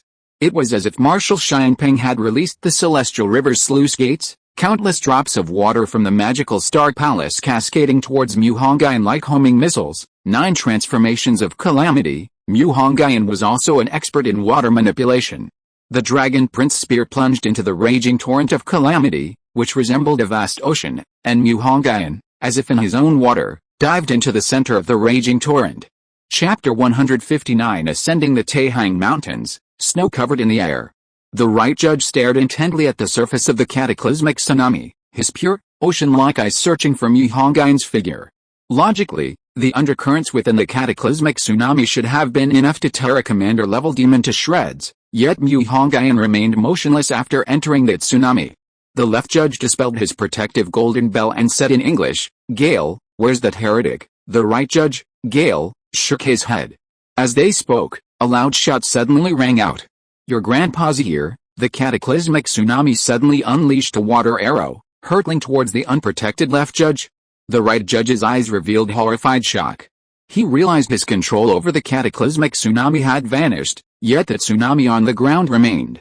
Who was controlling it? Golden rock capturing dragon technique. Mu Hongyun, enveloped in golden light, wielding the dragon spear, flew out of the water, charging straight towards the Left Judge. "Willie, watch out," Right Judge Gale warned. Mu Hongyun moved with incredible speed, closing the distance to within 100 meters of the two in mere seconds. Zuo Kjiao was caught off guard. "I'm here." Zuo Kjiao appeared seemingly out of nowhere above them, his dark golden armor wreathed in vast lightning, his 1,000-meter-long thunder star palace resembling a celestial palace, within which 1,200-meter-long divine halberds were nurtured. Thunderclouds roared incessantly, dark clouds pressing down as if to crush the city. 10,000-foot-long lightning dragons roamed among the clouds, each bolt of lightning more powerful than a high-level lightning spell. Zuo Kjiao chuckled coldly. He had sensed something amiss when Mu Hongyun infiltrated a cataclysmic waterstorm. Thunder ring punishment, 12 thunder punishments. Zuo Kjiao's godlike figure radiated a light more brilliant than the sun, the azure star palace in mid-air dispelling the surrounding clouds and illuminating the glittering starry sky. Mu Hongyun hurled the Dragon Prince spear with a mighty hurtle, like a meteor streaking across the night sky. The spear, enchanted with 12 protective barriers, shattered the Right Judge's scroll shield magic artifact and pierced straight into the Left Judge's chest. The Great Judge roared, "Heretics, accept the judgment of the gods." A pillar of lightning crashed down, instantly illuminating the entire sky, making the capital city seem as if it were dawn. Mu Nujiao, who had just finished class, noticed a towering pillar of lightning the moment she stepped out of the teaching building. Her red lips parted slightly in surprise. What powerful mages must be fighting? Her gaze returned to Hundred Flowers Mountain. The pillar of lightning seemed to have locked onto Mu Hongyun. No matter how he dodged, he couldn't escape it. The pillar struck, the immense lightning attack instantly knocking Mu Hongyun from the sky to the ground. The Grand Judge raised his hand, unleashing a storm of lightning, his divine voice booming, "Mu Hongyun, shall you submit to the law? Ho ha ho ha. You pigs and dogs, you dare to make me submit?" Mu Hongyun's eyes flashed like lightning. With a wave of his hand, the Dragon Prince spear returned to his grasp like a dragon. His hair danced wildly, his body radiating a profound aura, like an abyss. "Since you remain obstinate, then you can only submit to death," the Grand Judge coldly snorted, as if withdrawing his favor towards Mu Hongyun. Fall, 12 thunder halberds, like weapons of thunder gods, crashed down. Mu Hongyun, restrained by the lightning, could not escape and could only withstand the 12 thunderous halberds, like the judgment of the gods. Mu Hongyun donned the sun and moon mystic armor, the swift and violent lightning transforming into endless whips of God, lashing against the armor. Mu Hongyun brandished his Dragon Prince spear, a martial arts fire dragon coursing through his body, dragon and tiger mystical intent coiling around his arms. Streams of sword energy emanated from the spear tip, neutralizing the thunderous halberd. "The Inquisition, if you have the guts, kill me. Otherwise, when I reach the golden core stage," The first thing I'll do is raise your inquisition to the ground, Mu Hongyun roared, his face contorted with rage as he wildly swung his dragon prince spear. In the face of death, terror reigns. The heroic spirit within Mu Hongyun was unleashed, seemingly possessing the power to control his soul. 12 heavenly thunder halberds rained down relentlessly, bombarding him for 10 minutes. The Grand Inquisition's lips curled into a disdainful smile, still being stubborn at a time like this. Thunder roared, and the ground howled incessantly. Such powerful super-tier magic could even annihilate a monarch-level demon. After the lightning punishment subsided, the Grand Inquisition looked around, estimating that Mu Hongyun should now be nothing but a pile of charcoal. Unexpectedly, when the lightning dissipated, Mu Hongyun was nowhere to be seen on the ground, only a deep, gaping cave, blasted out by the lightning. Suddenly, a shrill scream rang out from behind the Grand Judge. The Grand Judge whirled around, only to see that the injured left judge's head had been smashed open by Mu Hongyun. Already severely wounded, his death was to be expected. The ghostly Mu Hongyun, his long hair disheveled, eyes gleaming, breathing slightly heavily, looked at the Grand Judge, opened his mouth, but uttered no sound. The Grand Judge understood Mu Hongyun's lip movements, and laughed in fury. Arrogant, Gate of Inferno. Upon spotting Mu Hongyun, the right judge raised his hand, sending a 100-meter-long fire dragon flying towards him. His long-prepared magic finally had a use. Mu Hongyun scoffed, waving his hand to disperse the so-called Inferno fire dragon. Let me show you what true flame is, Samadhi true fire. Mu Hongyun raised his hand, unleashing a sky full of firelight. The agile flames transformed into golden crows, absorbing the molten golden fire released from the Gate of Inferno. Samadhi true fire was definitely a being that surpassed spirit fire and soul fire, perhaps even heavenly fire could rival it. Moreover, Samadhi true fire didn't care about immunity, even a flame saint would be burned by it. As soon as Samadhi true fire was released, the Gate of Inferno released by the right judgment sect shook instantly, as if sensing a higher level flame. The molten golden fire released from the Gate of Inferno, upon sensing the aura of Samadhi true fire, actually betrayed it all, merging into the Samadhi true fire. Gale, you fool, quickly withdraw your magic. The great judgment sect's eyes were incredibly sharp. They instantly saw that Mu Hongyun's flames were mixed with flames summoned by Gale. Oh, okay. Just as Gale was about to retract the Gate of Inferno, Mu Hongyun's figure shot towards him like a golden light, runes appearing and clashing with Reish runes. Mu Hongyun's mind raced. He had already sensed that the two judges on the left and right were weaker than the Grand Judge, so he planned to eliminate them first before focusing on the Grand Judge. Damn it! The Grand Judge cursed inwardly. He was too late to use special magic and could only watch helplessly as Mu Hongyun sent the right judge flying with a single spear thrust. Fortunately, the right judge's armor was quite formidable. Although it had been pierced by the Dragon Prince spear, it was still usable. Do you think the 12 restrictions of my Dragon Prince spear are just for show? Mu Hongyun smiled slightly, and the right judge's armor suddenly became like a toy without power, its magical energy draining away. Chapter 163,000 AO Kingdoms. The right judge was stunned.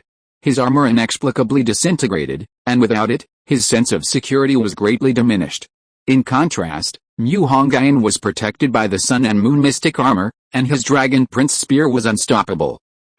Golden divine light shone from the great judge's pupils.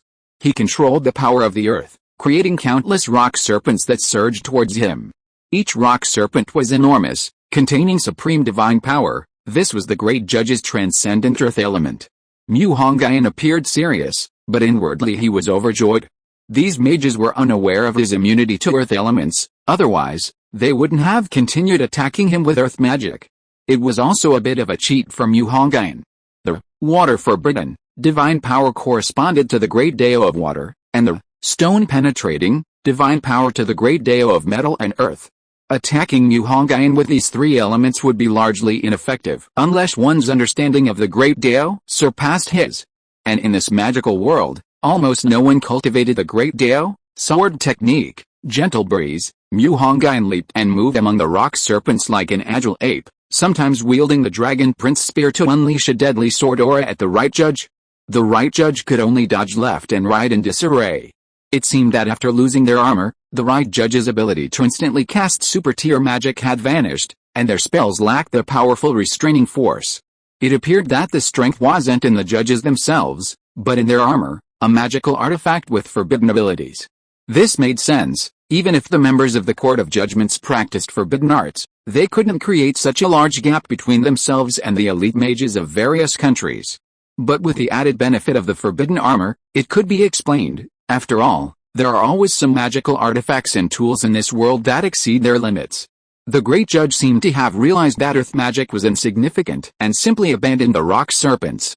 Mu Hongyun stood within the rock serpents, his posture upright, like a young war god, his long hair dancing wildly, his aura overwhelming and terrifyingly profound. Ha ha ha, the Court of Judgment is nothing but this. Remember me, I will personally visit and annihilate the Court of Judgment one day. After fighting for so long, Mu Hongyun was not without losses. The previous 12 thunder punishments had already inflicted considerable damage on him. Moreover, Mu Hongyun estimated that the Grand Judge had only used 3 types of magic so far, lightning, earth, and space, leaving one type unused, indicating that this was not his full strength.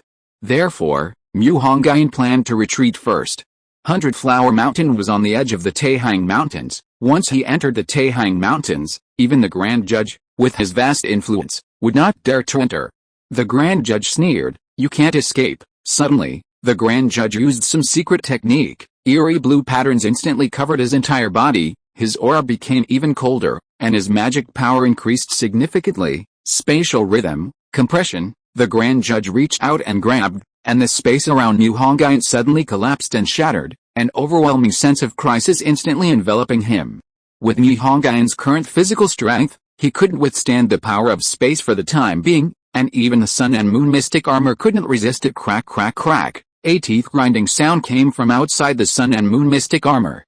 Mu Hongyun was startled. The power of the Great Judgment Sect had actually increased again. Void Sword Key, Mu Hongyun chose to fight space with space, thus managing to escape. What terrifying power! Mu Hongyun's gaze turned solemn. He hadn't expected the power of the tribunal to be so much weaker than that of ordinary super-rank beings. Compared to the Great Judgment Sect, Mu Dao and Mu Chong were practically useless. Golden Robe, White Emperor, Platinum Gold Sword Key appeared around Mu Hongyun, weaving into a shuttle that tore through the void and escaped. The Great Judgment Sect used instantaneous movement to follow closely behind, but Mu Hongyun had another advantage. His spiritual energy recovered extremely quickly. From the beginning until now, his spiritual energy had hardly been depleted. The well of spiritual energy replenished it almost instantly. While the Great Judgment Sect could cast magic instantly, his internal magical energy was limited.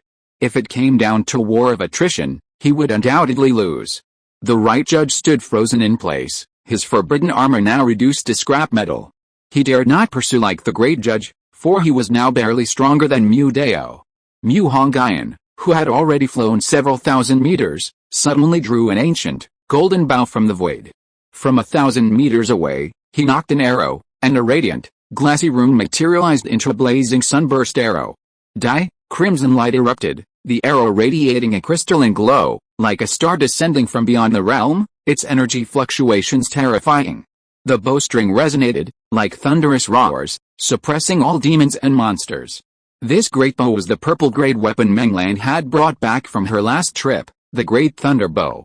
The arrow, like a time-space shuttle, pierced through the endless void, striking the Right Judge directly, shattering him into a rain of light, sound of annihilation, silent sound wave. Seizing the moment Mu Hongyun paused, the Great Judgment Sect immediately unleashed a super-tier sound-based magic. The violent sound waves instantly reduced the surrounding ancient trees to dust. Unsurprisingly, Mu Hongyun was blasted away by the annihilating sound wave, traces of blood appearing in his internal organs, and several cracks resembling those on porcelain appeared on his body. Mu Hongyun coughed up a mouthful of blood and turned to fly into the Taihang Mountains. Although the Taihang Mountains were not a demon kingdom, they were a primeval land existing alongside ancient demon kingdoms like Qinling and the Himalayas, a forbidden black land never before explored by humans. Rumors circulated that the last ancient beast in the world inhabited the Taihang Mountains, and it was precisely because of its existence that the demons within had never harbored ambitions to expand outwards. Witnessing the deaths of the left and right Judgment Sect members, the blue demonic runes on the Great Judgment Sect's body shone even brighter, making the Great Judgment Sect appear neither human nor demon. Thunder-piercing spear, The Great Judge activated his lightning domain, countless spears composed of lightning bolts appearing above his head, showering down endless holy light. This was the Great Judge's transcendent lightning power, the weapon of thunder. Chase after him, the Great Judge roared, and countless lightning spears rained down like drops of water, relentlessly bombarding the ground, instantly engulfing it in purple lightning. Countless demons perished under the lightning crisscrossing the heavens and earth, turning the world below into a pool of lightning. Suddenly, an unparalleled flying sword shot out from below, its divine light dazzling, aiming straight for the Great Judge's head. Silver stardust scattered around the Great Judge, his figure vanishing from his spot and reappearing 1,000 meters away. Looking up again, Mu Hongyun had somehow flown into the air, surrounded by divine fire and emanating celestial might. Within each wisp of divine fire was a godlike phantom, and all 3,000 gods bowed down before Mu Hongyun. 3,000 Dao kingdoms. This divine power is an invincible technique that Mu Hongyun comprehended from the Willow God technique. He is surrounded by 3,000 deities, and every move he makes is blessed by them. Although its power is not yet apparent, this technique will increase with his cultivation level. Once mastered, a single strike can destroy the heavens and the earth. Chapter 161 The Ancient World Emperor, the Primordial God. Mu Hongyun stretched out his hand, and chains of runes, shimmering with light, unleashed themselves, dancing like mad snakes, instantly sealing off the space surrounding the Great Judgment Sect. HMPH, such demonic methods are nothing more than this. The Great Judgment Sect member formed a strange hand seal, and the thunder-piercing spear within his domain instantly fused, transforming into heaven-slaying thunder blade. This thunder blade was nearly 200 meters long, and the Great Judgment Sect member controlled it, continuously striking at Mu Hongyun. Thunder roared like a raging torrent through space, vast swathes of ancient forests losing their life in the desolate thunderclaps. Dozens of enormous, powerful demons, their blood surging, emerged, all struck by lightning, howling and fleeing into the depths of the mountains. Roar! A deafening roar suddenly echoed from the depths of the mountains, like an ancient demonic abyss, the overwhelming sound wave sending shivers down one's spine. Even someone as powerful as the Great Judgment Sect member was affected. What kind of monster could possess such terrifying power? The Great Judgment Sect was horrified. This ancient eastern land was the first place where life appeared, and no one knew what kind of terrifying creatures inhabited this ancient, primitive land. How powerful must that creature be? The distant roar of a beast had already stunned Mu Hongyun, and the Great Judgment Sect Mu Hongyun was equally shocked. A divine light flashed in the sky, lightning generated by the friction of thick clouds.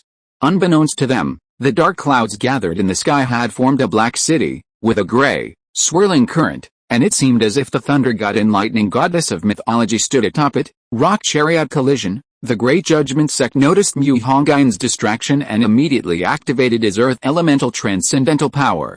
A rock chariot as thick as a mountain range rose into the sky, its target the tiny Mu Hongyun, heaven-splitting divine palm. Although Mu Hongyun was distracted, his supernatural powers were all integrated into his body, requiring no casting time, and could be used effortlessly. Mu Hongyun unleashed a palm strike, like billions of stars falling and exploding, instantly shattering the mountain-thick rock chariot into dust. Damn it, I refuse to believe your blue demon stay can last forever, Mu Hongyun roared, his figure bursting forth, recklessly charging towards the Great Judgment Sect. The Great Judgment Sect unleashed several spells in quick succession, bombarding the sun and moon mystic armor. Although protected by magical artifacts, Mu Hongyun still felt a burning pain. The Great Judgment Sect's armor emitted a golden red glow, clearly operating at its peak. Golden Rock capturing dragon technique. The 8-9 heavens technique was pushed to its limit by Mu Hongyun, a dazzling and powerful golden light enveloping him, as if a golden winged rock were truly soaring through the sky. The Great Judgment Sect had already activated its magical armor. Mu Hongyun's punches and kicks were comparable to ordinary super-level magic, forcing even the Great Judgment Sect to defend cautiously. At this stage of the battle, verbal exchanges seemed utterly futile. Therefore, neither of them exchanged many words, each attack delivered with all their might, opening heaven style in an instant. A monstrous divine light erupted, shooting straight into the sky from behind Mu Hongyun, like a divine sword reaching the heavens, its brilliance engulfing the space. In fact, Mu Hongyun sensed a great terror awakening deep within the Taihang Mountains. Its boundless aura was unmatched by any monarch-level being. Since even a monarch couldn't compare, the identity of the aura's owner was clear, an emperor. Therefore, Mu Hongyun intended to finish the battle quickly, directly activating his supreme bone, his third eye on his forehead radiating countless rays of light. Runes flashed, Mu Hongyun's eyes turning cold, revealing a murderous intent as vast as mountains of corpses and seas of blood. After you die, if you meet Yama, tell him that the one who killed you is Mu Hongyun. Behind Mu Hongyun, countless strands of energy outlined an ancient god of divine light, wielding a heaven-reaching divine sword. As Mu Hongyun brandished his dragon prince spear, the ancient god's avatar behind him swung his sword with a flourish, the clang of the sword shaking the heavens. The great judge's heart pounded. Mu Hongyun's sweeping gaze had been sharp, contemptuous, and exuded an air of nonchalance, a domineering aura that seemed to look down upon the world. The ancient god's avatar cleaved the great judge's sword with overwhelming force. The demon lords in the mountains, sensing this terrifying power, retreated in droves, a power comparable to that of a king. Spatial compass, void needle. Under the pressure of the ancient god's sword, the great judge's forbidden armor began to crumble, cracking with golden fissures. In desperation, the great judge's eyes released a dazzling silver light. A clock, interwoven with silver and black, appeared in the air, resonating with the heavens and earth. The clock's hands remained still, imprisoning the entire space. Even the ancient god's immense power and overwhelming might could not contend with the entire world. Whoosh, whoosh. The wind howled angrily, followed closely by lightning and thunder, as if the world was welcoming the awakening of an ancient emperor. Splash, splash, splash, splash. A torrential downpour fell, the clamor of the rain drowning out the sound of scales scraping against a mountainside. The dark shadows of the mountains were the hiding place of that ancient emperor. In the dim rain, flashes of lightning occasionally illuminated the world. The grand judge, who had barely withstood Mu Hongyun's sword strike with all his magical energy, fell onto the hillside. All his magical energy was now depleted. Suddenly, his pupils dilated, as if he had seen something terrifying. But the next second, the spear pierced his skull, obliterating his soul. He was dead. On the muddy hillside, Mu Hongyun looked back into the night, remembering only two golden lights in the darkness, dreamlike and ethereal. I never imagined this world was so complex, Mu Hongyun chuckled self-deprecatingly. He had thought the magical world system was nothing special, but today the world had taught him a lesson. Under the gray sky, a gigantic head approached the small hill, staring at Mu Hongyun. It was a creature even more terrifying than the Golden Ape Emperor and the illusionary Feather Emperor. Its scales were crystalline, like ruby, and near its neck were large, winding, reddish-brown horns resembling branches bursting with spring thunder. Golden flames burned fiercely in its eye sockets, its body hidden above the clouds, with a dazzling galaxy behind it. A sinister mask of bone clung to the dragon's face, and lightning and flames crackled around its nostrils. This was an ancient deity that had existed since the world's birth. For an insect, though weak, you possess wings that we desperately crave until death, the ancient emperor's voice echoed in Mu Hongyun's ear through spiritual communication. I never expected such a being to exist in a world like this, Mu Hongyun said, shaking his head. Mu Hongyun had initially thought this world was merely a minor world, but now it seemed he was terribly mistaken. It appeared this world was far from ordinary. A weak system did not equate to a weak world. The identity of this ancient emperor was somewhat similar to the 3,000 demon gods of the primordial era. He was a primordial deity of this world. Chapter 162 Ancient God Candle Possession. In the torrential rain and wind of the night, a man and a dragon gazed at each other from afar. In the darkness, a pair of dazzling flames pierced the dim rain curtain, and the whispers of an ancient god echoed in Mu Hongyun's ears. A terrifying aura surged, and a hazy mist shrouded the surroundings. As an ancient emperor who had existed since the birth of the world, Zhu possessed the most powerful force in this world. However, Mu Hongyun still noticed a covetous look in Zhu's flame-like eyes. Zhu envied Mu Hongyun. Despite being so weak, he possessed power beyond the world. Zhu opened its mouth like a gaping abyss, and a gravitational pull comparable to a black hole pulled Mu Hongyun. Facing the pinnacle of this world, Mu Hongyun had no room for resistance. The ancient god Zhu easily swallowed Mu Hongyun, its cold golden eyes gazing up at the deep, brilliant starry river. Mu Hongyun, glug glug glug. In the old streets of the demon city, inside the Qingshan hunting grounds, Qi, who was miserably doing his homework, suddenly found that the contractual connection between himself and Mu Hongyun became blurred, like a signal light indicating that energy had run out. Qi was shocked and was about to teleport to Mu Hongyan's side when Mu Hongyan, according to the contract, instructed him not to go for the time being, as teleporting with Qi's current strength would be useless. Moreover, Mu Hongyan could sense that the ancient god candle wouldn't harm him for the time being, and although he appeared to be absorbed into the candle's abdomen, he had actually entered an unknown space. Unable to escape, Mu Hongyan decided to use the mysterious space to recover from his injuries. Receiving Mu Hongyan's message, Qi, with the golden light piercing the void, entered. Qi Daojin, who was preparing lessons at Mingzhu Academy, seemed to sense something. After a moment, a golden-haired ape emerged from the space. Squeak squeak squeak. Upon seeing Qi Daojin, Qi immediately began to dance with joy. Qi Daojin slapped him. "Can't you speak properly?" Qi covered his head and relayed Mu Hongyan's message to Qi Daojin. Unfortunately, even Qi Daojin didn't know about the ancient divine candle. After all, Qi Daojin had only existed for 7,000 years. The remaining task was for Qi Daojin to let others know he was safe. Although he was alright, he couldn't leave. In the capital, Mu Nujiao had been somewhat uneasy since seeing the towering lightning pillar yesterday, and she couldn't get through to Mu Hongyan on the phone.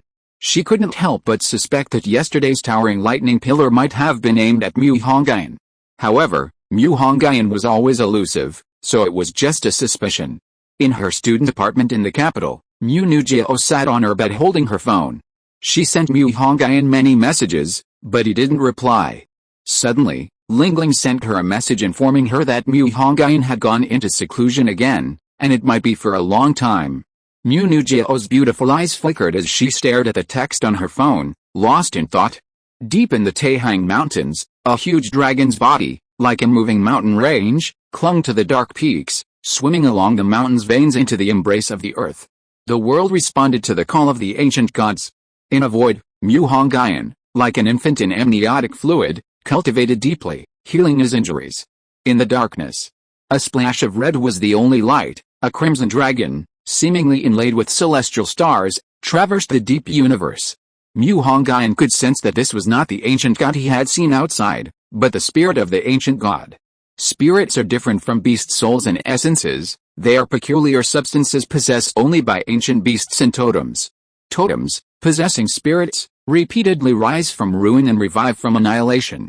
My name is Zhu, also known as Donghuang, the first-rate surviving deity in the world. The spirit of the ancient god disdained human speech. Every word he uttered automatically translated into language Mu Hongyan could understand. Mu Hongyan did not reply, but watched the dragon's body, like a walking mountain range, appear and disappear in the darkness, its primal, heavy aura overwhelming him. It was as if it weren't a living thing, but history lost in the long river of time, the golden candlelight piercing through thousands of years of human evolution. He was the ancestor of dragons, the supporter of this world. The sun and moon were born from his pupils, and he was also the source of the river of time. Mu Hongyan could see that he, like the world, was a creation of the Creator. The spirit of the ancient god didn't explain it to Mu Hongyan, but when it appeared before him, Mu Hongyan naturally understood. This world wasn't originally like this. For some unknown reason, it gradually differentiated into multiple planes. Mu Hongyan sat upright, not believing that the candle wouldn't harbor any ill will towards him. The fact that the candle called him a winged insect showed that the candle didn't take him seriously, only valuing his ability to ascend to immortality. The candle's power was simply too great. This differentiated world was like a box confining him. He longed to escape the box so he could better thrive. The candle wandered in the void, sometimes close to Mu Hongyan, its golden, candle-like, evil eyes fixed on him, sometimes moving away, its dark body roaming mercilessly. Mu Hongyan chuckled inwardly. He had basically guessed what the candle was planning. The ancient god candle, unwilling to relinquish its original terrifying power yet desiring Mu Hongyan's method of transcendence, intended to replace Mu Hongyan's soul with its own spirit, creating a dual-body soul. Having made up its mind, the candle spirit no longer hesitated. Its ancient body, like a ruthless machine, transformed into an ancient weapon, crushing the torrents of history. Mu Hongyan's true spirit was unsurprisingly forced out.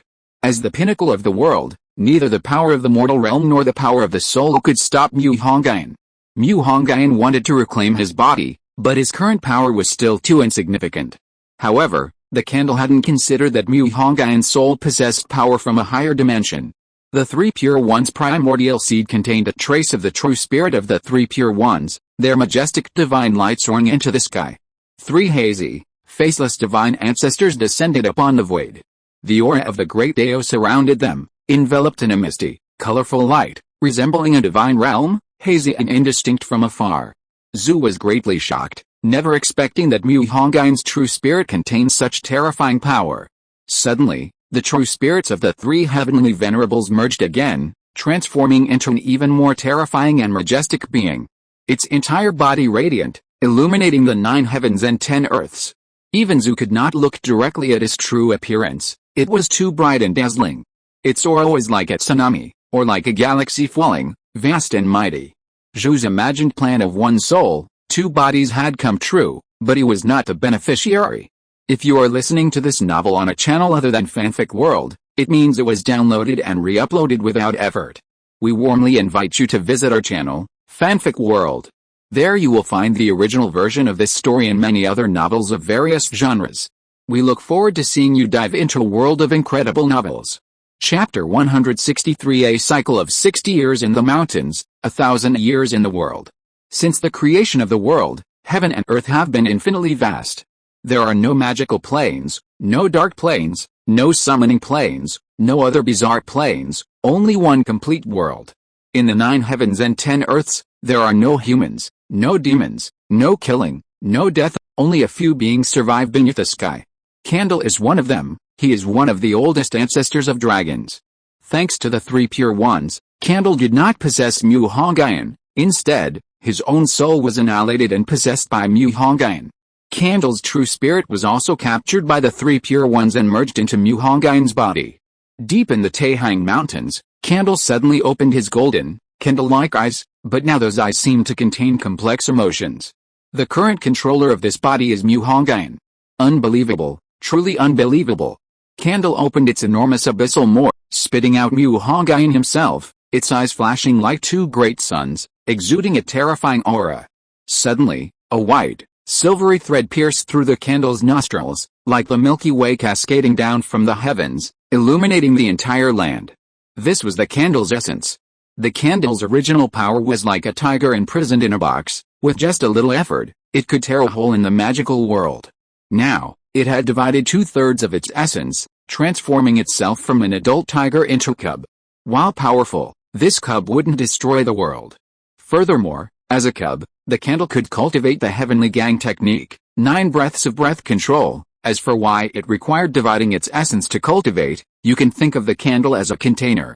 Its body was now full of liquid, you had to pour some out before adding more to transform the original liquid into a new one. 9 breaths of breath control is a superior divine power to guiding and invigorating techniques. Guiding and invigorating corresponds to innate beings, while 9 breaths of breath control corresponds to innate deities. Mu Hongyun, having obtained this opportunity, was able to use this method to enter the golden core stage.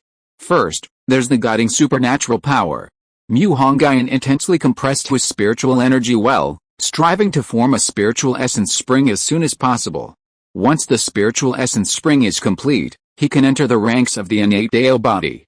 The innate Dao body is somewhat similar to the heavenly treasure body, but the difference is that the heavenly treasure body is a reward from heaven to foundation establishers, while the innate Dao body is a cultivator's way of consolidating themselves. Next is the playing with the pill golden elixir method. Mu Hongyun has just entered the 100 bones stage. After the 100 bones comes the 10,000 acupoint stage, and only when the 10,000 acupoints are complete can one transcend tribulation.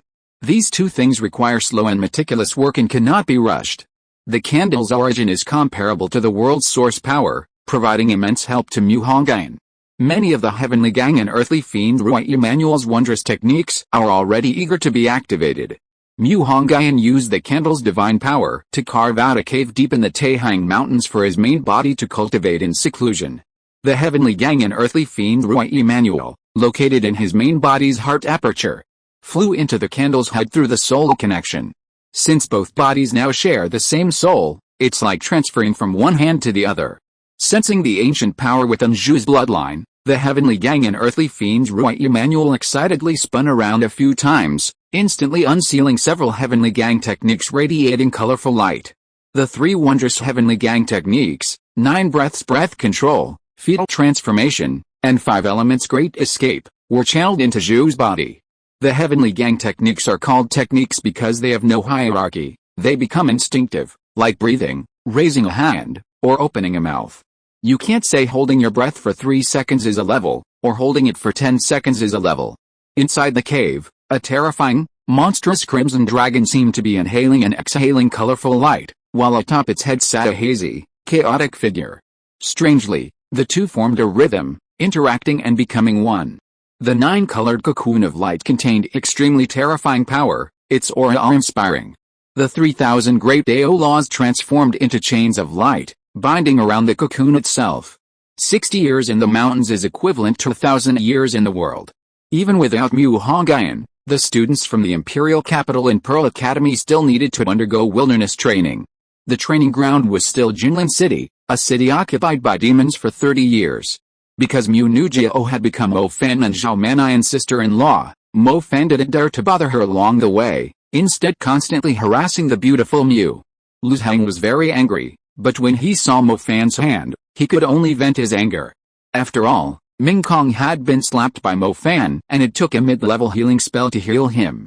That slap had become a psychological trauma for everyone in the capital. How could Mo Fan not know Lu Zhang's little scheme? He was doing it on purpose. With Mo Fan's current strength, plus his original flirting skills, Mu Ningxi's heart was opened by him even faster than in the original story. It's just a pity that Mu Hongyun wouldn't be able to see this famous scene. Unsurprisingly, although Mo Fan was much stronger than in the original story, he was still no match for the giant lizard pseudo-dragon at the Grand Commander level. In the end, he accepted the inheritance of one of the 4 Dark Kings, the Evil Saint King, the power of demons. With the enhancement of demonic power, his 4 magical elements and martial arts possessed the strength to instantly kill the Grand Commander. Keep in mind, his dimensional summoned beast wasn't the swift star wolf, but the far more terrifying hellbear wolf. Then, following Mu Hongyun's disappearance, Mo Fan also vanished, and Ding Xiao lost 2 beloved generals.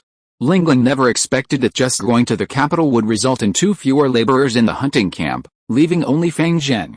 Fang Zheng, huh? How did this heavy burden fall on my shoulders?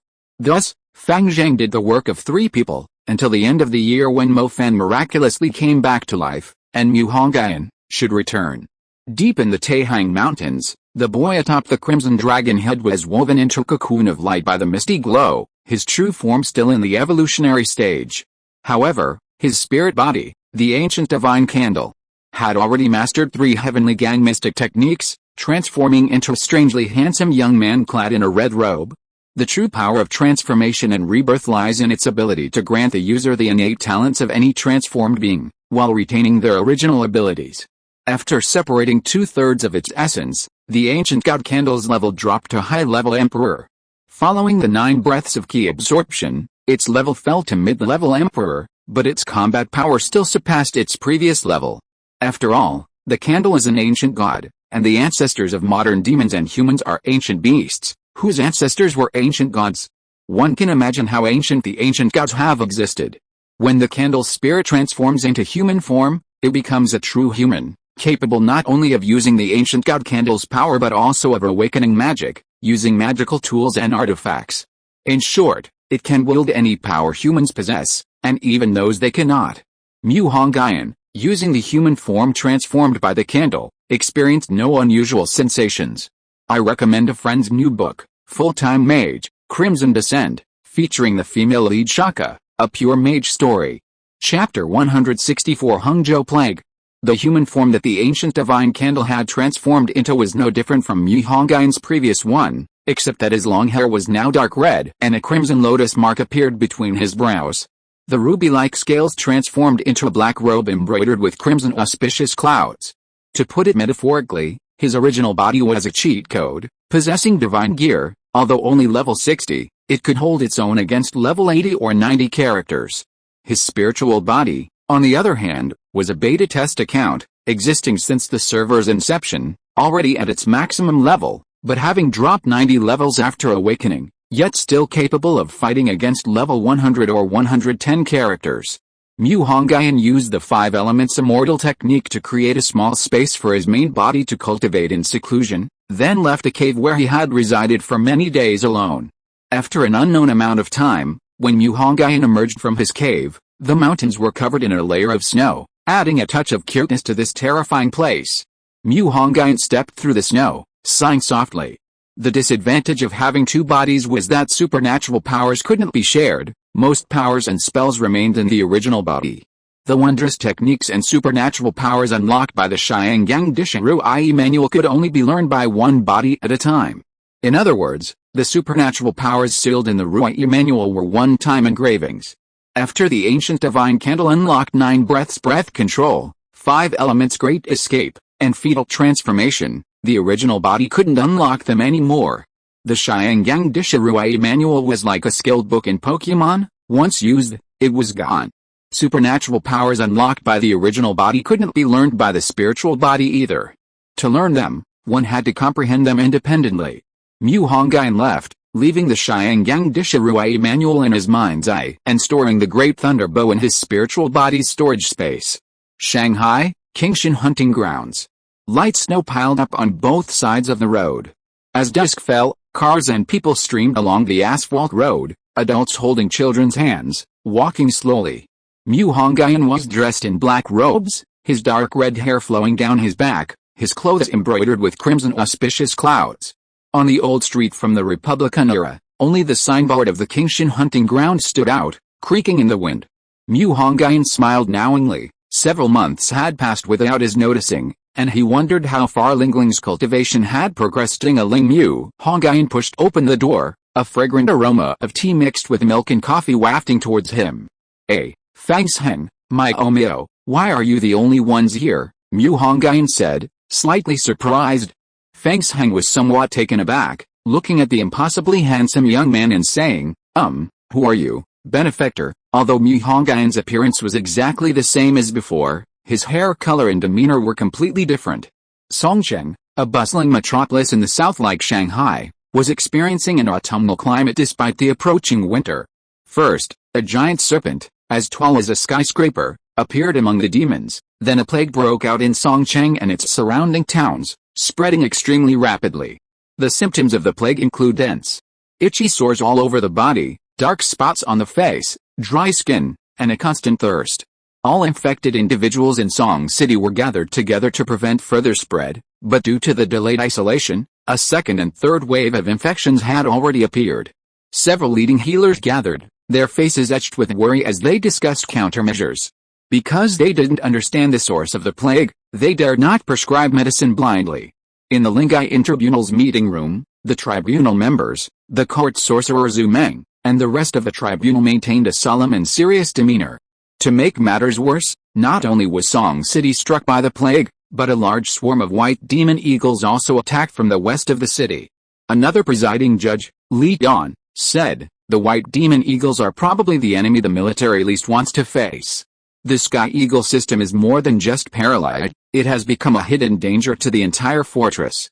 Fortunately, the chief beast tamer issued a kill order immediately, otherwise, the consequences would have been unimaginable. Mr. Liu, has a medicine to resist the plague been developed? Counselor Zhu Meng asked.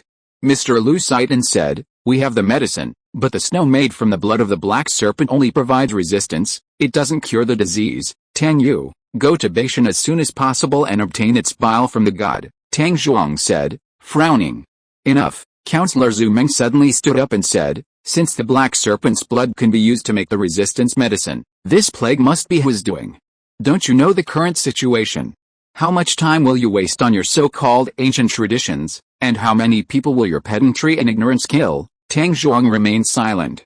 I think it's you who are ignorant. You should really let the black serpent see what kind of face it has shown after all these years of dedicated protection of humanity. A bright and clear voice suddenly broke the silence and solemnity of the meeting hall. A young man dressed in black walked in as if he were in an empty room. Who are you, and how did you intrude? Judge Li Tian's eyes flashed with a sharp light, and he was about to make a move when the strangely handsome young man merely raised his eyelids slightly. It was as if the pressure of the collapsing sky suddenly fell, slamming onto his shoulders. Li Tian was instantly crushed to the ground. This terrifying strength made countless people break out in a cold sweat, their eyes widening like eggs. Li Tian was a top-tier high-level mage, capable of even contending with a powerhouse like Zhu Meng, but how could you be unable to withstand even a single thought from this handsome young man? You dare to claim to be a high-ranking member of humanity? I wonder how you managed to sit in this position. Mu Hongyun sneered and sat down in an empty chair. As soon as he sat down, although it wasn't the main seat, his noble aura still permeated the entire room, as if wherever he sat was the seat of honor. Tang Yu opened her beautiful eyes, looking at the familiar yet unfamiliar young man, and tentatively asked, Mu Hongyun. Hearing Tang Yu's questioning tone, everyone quickly glanced at the two of them, wondering if this young man was Tang Yu's lover who had come to rescue her. Mu Hongyun smiled slightly and said, Little Tang, long time no see. Tang Yu still seemed somewhat incredulous, saying, You've changed so much. Mu Hongyun rested his chin on his hand and said lazily, I had a fight with a court of judgment, and that body went to upgrade. This is the body I just acquired. Zhu Meng and the members of the Inquisition were stunned. They recognized each word Mu Hongyun spoke, but when put together, they couldn't quite understand. A fight with a court of judgment? What kind of place was the court of judgment? It was the highest international organization, with power even greater than the magic associations of the 5 continents. The Inquisition is subordinate to the Eastern Magic Association, which in turn is subordinate to the Asian Magic Association. The Inquisition's power is even half a level higher than the Asian Magic Association.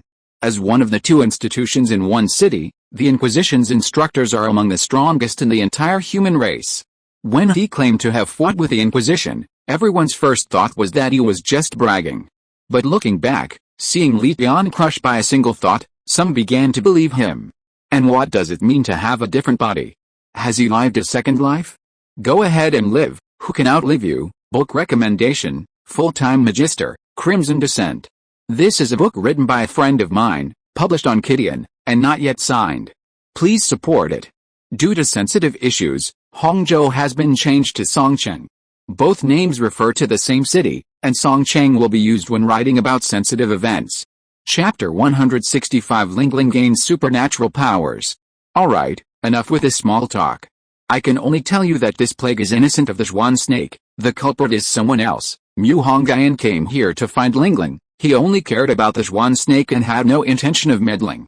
However, his words seemed to strike a nerve with someone.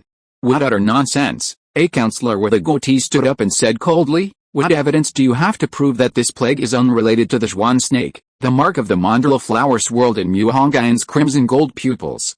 He sneered and said, Because you don't understand the true power of the Zhuan snake. If it really wanted to kill you, why would it choose poison? Poisoning, plagues, traps, tricks, these are all methods you humans use. Mu Hongyun slowly stood up, and an astonishing aura gradually rose from his body, as tall as a mountain and as vast as the sea. Like a volcano that had been suppressed for a long time, his powerful aura filled the entire conference room, with a goatee-bearded counselor bearing the brunt of the pressure. My answer to you doesn't mean you can act recklessly in front of me. Mu Hongyun raised his hand, and in an instant, immense force pressed down on Luo Mian's head, forcing him to bend over. Mu Hongyun's control of his power was extremely skillful. The others only felt a slight oppression, but Luo Mian truly felt the weight of a mountain. Luo Mian's aged body swayed, and it looked like he was about to give way. Please show mercy, Zhu Meng said. The head of the palace guards, Wu Pingjing, was ready to make a move. As the head guard beside Zhu Meng, his strength was not to be underestimated, but he was still somewhat inferior in front of Mu Hongyun. Mu Hongyun glanced at Zhu Meng with his narrow eyes, and then said, Don't try to intimidate me with your title of Palace Mage. You can call Speaker Shao now to confirm my identity. My name is Mu Hongyun. Upon hearing the mention of the speaker, Zhu Meng's expression immediately became alert. Luo Mian, who was resisting immense pressure, could no longer withstand the pressure upon hearing Mu Hongyun mention Speaker Shao, and knelt down. While Zhu Meng went to make a phone call, Mu Hongyun asked Ling Qing beside him, I heard from Feng Zheng that Lingling was summoned to Song City by you, but I didn't find her there. After cultivating the 9 breaths breathing technique, the spiritual body, a necessary ability for cultivators, had also emerged. With the strength of Mu Hongyun's spiritual body, his divine sense could cover the entire Asian continent with a single release. Just now, his divine sense covered Song City, but he didn't find Lingling. Uncle Mu, I sent Lingling to Bai Town to investigate some things. Ling Qing could see that Mu Hongyun was backing him up, first demonstrating his own powerful strength, then mentioning speaker Xiao Zhang, making everyone speculate about his identity. Then, he spoke to Leng Qing, making everyone unsure of their relationship and instilling fear in others towards Leng Qing. A moment later, Zhu Meng, having finished his call, strode back into the conference hall, smiling as he said to Mu Hongyun, "I'm so sorry I didn't know Commissioner Mu was here." Hearing Zhu Meng's address, the expressions on the faces of the judges instantly became mysterious. Luckily, they hadn't kicked Luo Mian when he spoke up. "Luo Mian, really? Why did you have to say that? You're a beast. I've said what I needed to say. The rest is up to you." Mu Hongyun released his divine sense, directly locking onto Bai Town, and instantly found Lingling's figure. With a single step, the terrifying aura instantly dissipated. Bai Town was one of Song City's subordinate towns, and also the first town to experience the epidemic. Currently, the entire town was under lockdown, strictly prohibiting entry and exit. Mu Hongyun directly shattered the void, arriving beside Lingling.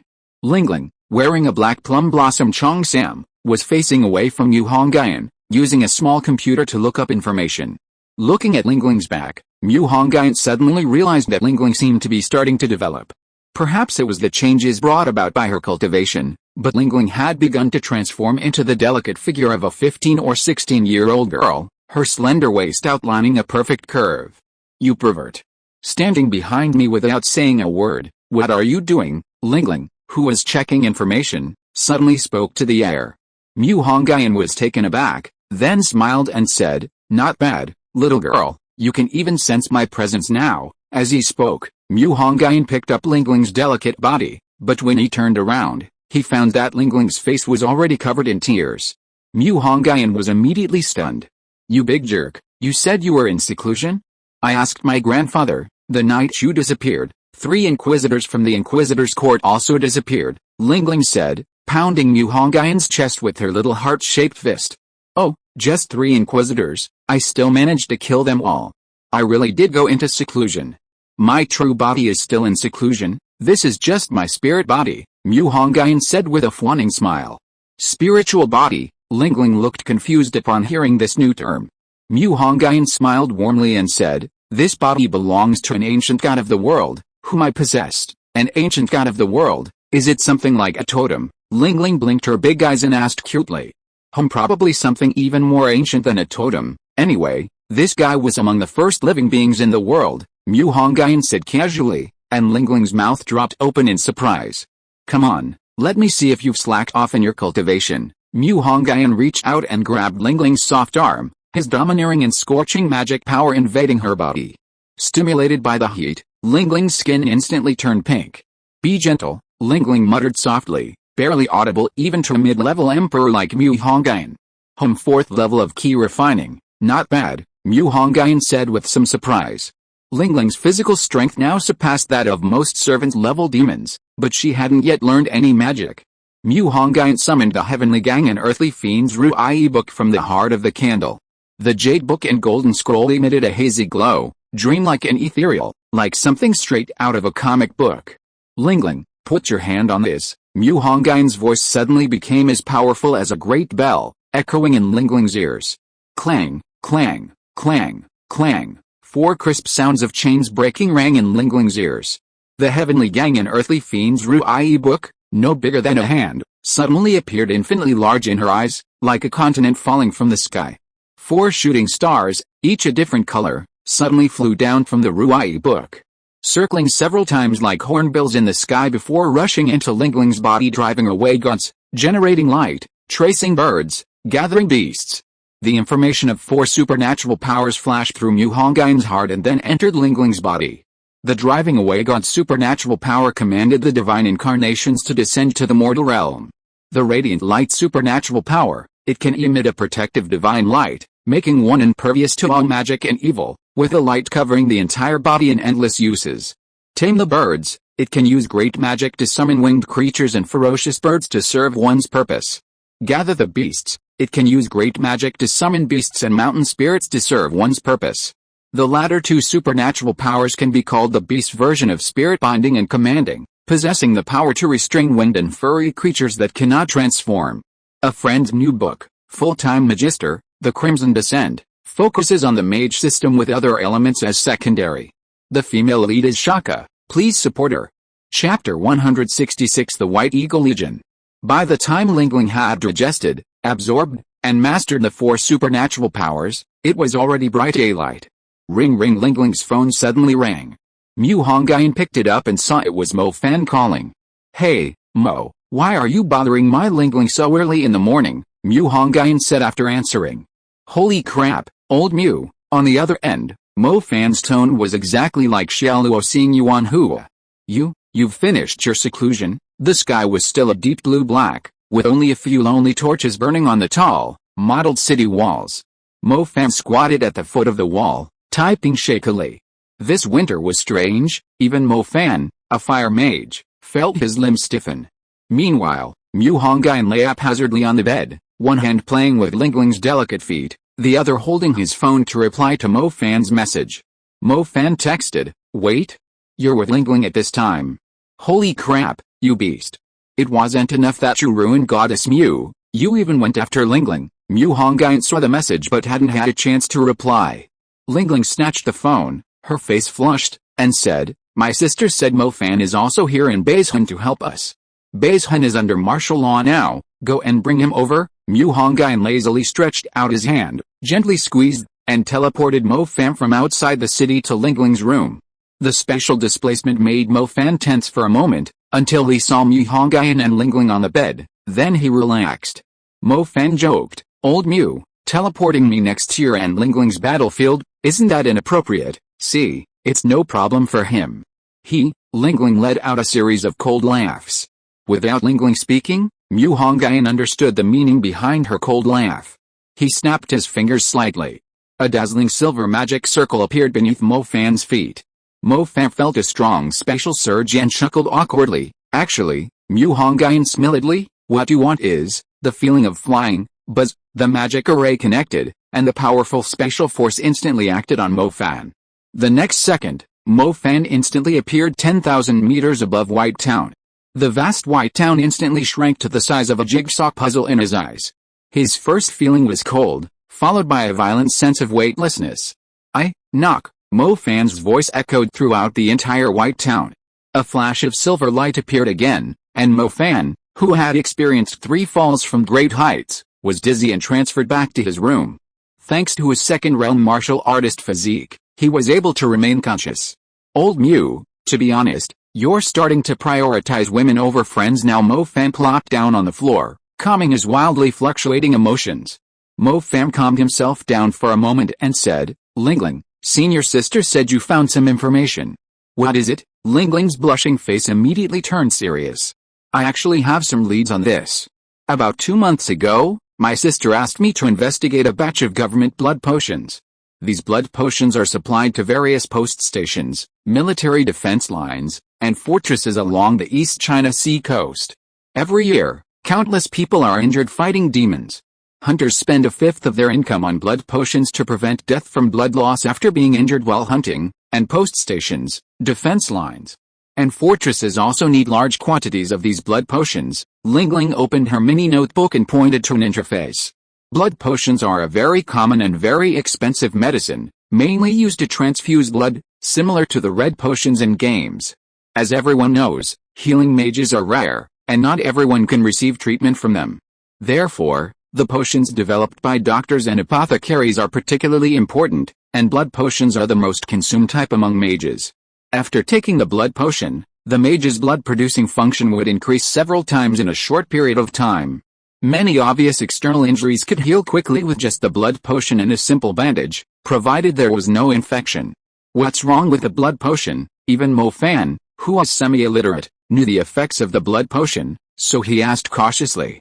The blood potion is made from the blood of demons and monsters.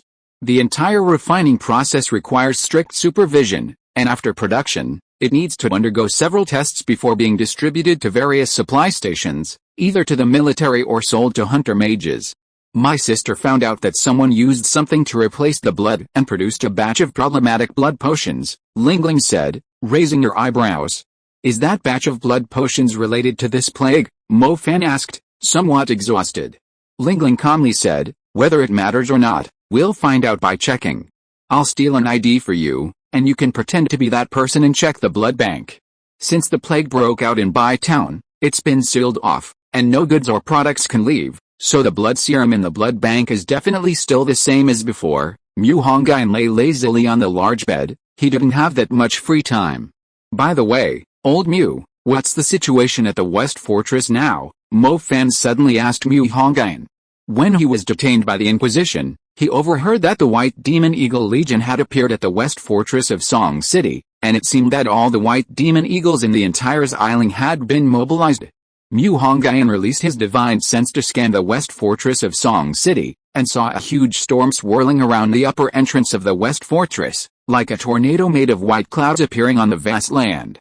However, faced with such a magnificent sight, the first reaction of humans was not admiration, but fear. This massive white storm was composed of tens of thousands of densely packed white demon eagles. Their cries were like piercing electric currents, their wings forming a constantly spinning vortex, their evil, bloodthirsty, and greedy eyes fixed menacingly on the distant city. The situation is so-so. Humanity's chances of winning are very low. Especially, there's an acquaintance involved, above the overwhelming legion of white demon eagles. A majestic eagle, larger than an aircraft carrier, coldly observed the battle below.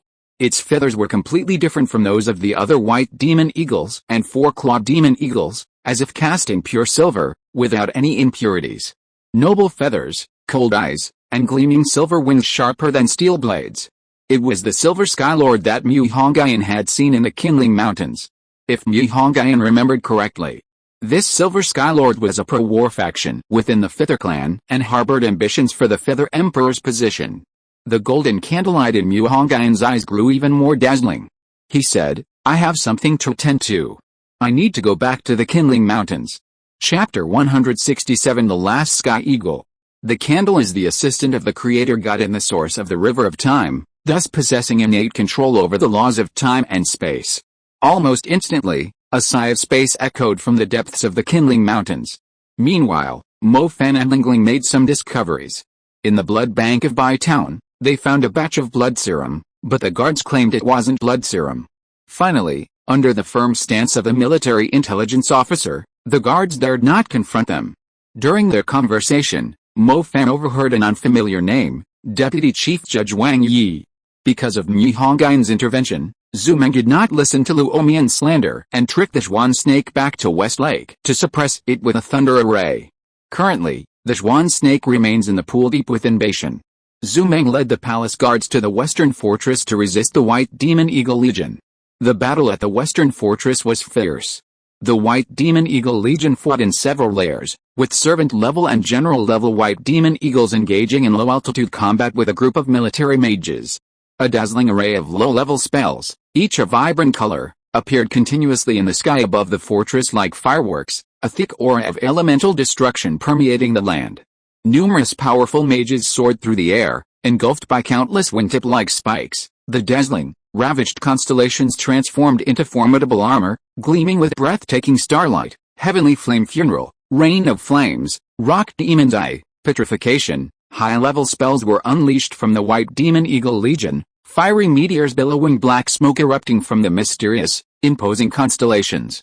A deluge of flames crashed down upon the densely packed White Demon Eagles, the terrifying flames instantly annihilating their demonic bodies. Golden, icy beastly eyes radiated a merciless deathly light, powerful spiritual energy twisting countless White Demon Eagles into grayish-white statues, which fell piece by piece across the wilderness, shattering into dust. A high-ranking shadow mage set up the night rule array, completely reversing day and night. The White Demon Eagle's prized strength was rendered useless in the darkness.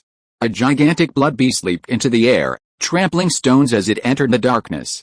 Soon, the screams of the White Demon Eagles echoed everywhere. Lightfall mandala, holy word. The light mage spread his arms, and blazing spears formed a golden sun behind him. A matrix of light illuminated the caster, and the spears shot out like a meteor shower. Servant-level or warrior-level White Demon Eagles fell to the spears. Each spear consumed was replaced by a new one created from the matrix on the ground. This light mage single-handedly became a magical machine gun, the spears continuously piercing the flock of White Demon Eagles. Meanwhile, The even more powerful palace guards activated their winged magical artifacts or summoned their contracted beasts to enter higher levels, battling the Grand Commander level 4 Claw Demon Eagles. The Silver Skylord commands 10 4-claw demonic eagles, each far more powerful than the winged azure wolves that destroyed Bo City, which ranked last among the wolf clan leaders.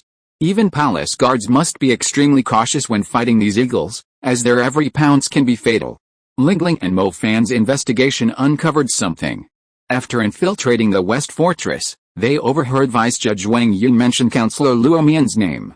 Combined with Luo Mian's previous insistence on executing the Zhuan snake first, they concluded that Luo Mian was hiding something.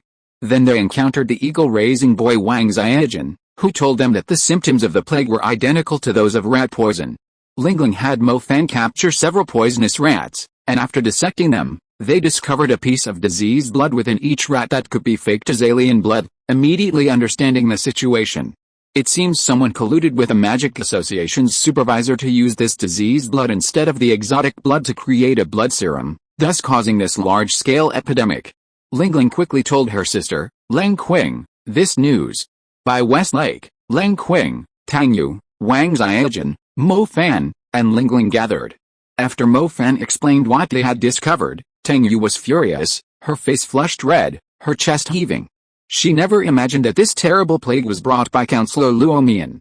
She had thought Luo Mian was a good person when she heard him speak up for the Zhuan snake, but it turned out he was the most deeply hidden, two-faced villain.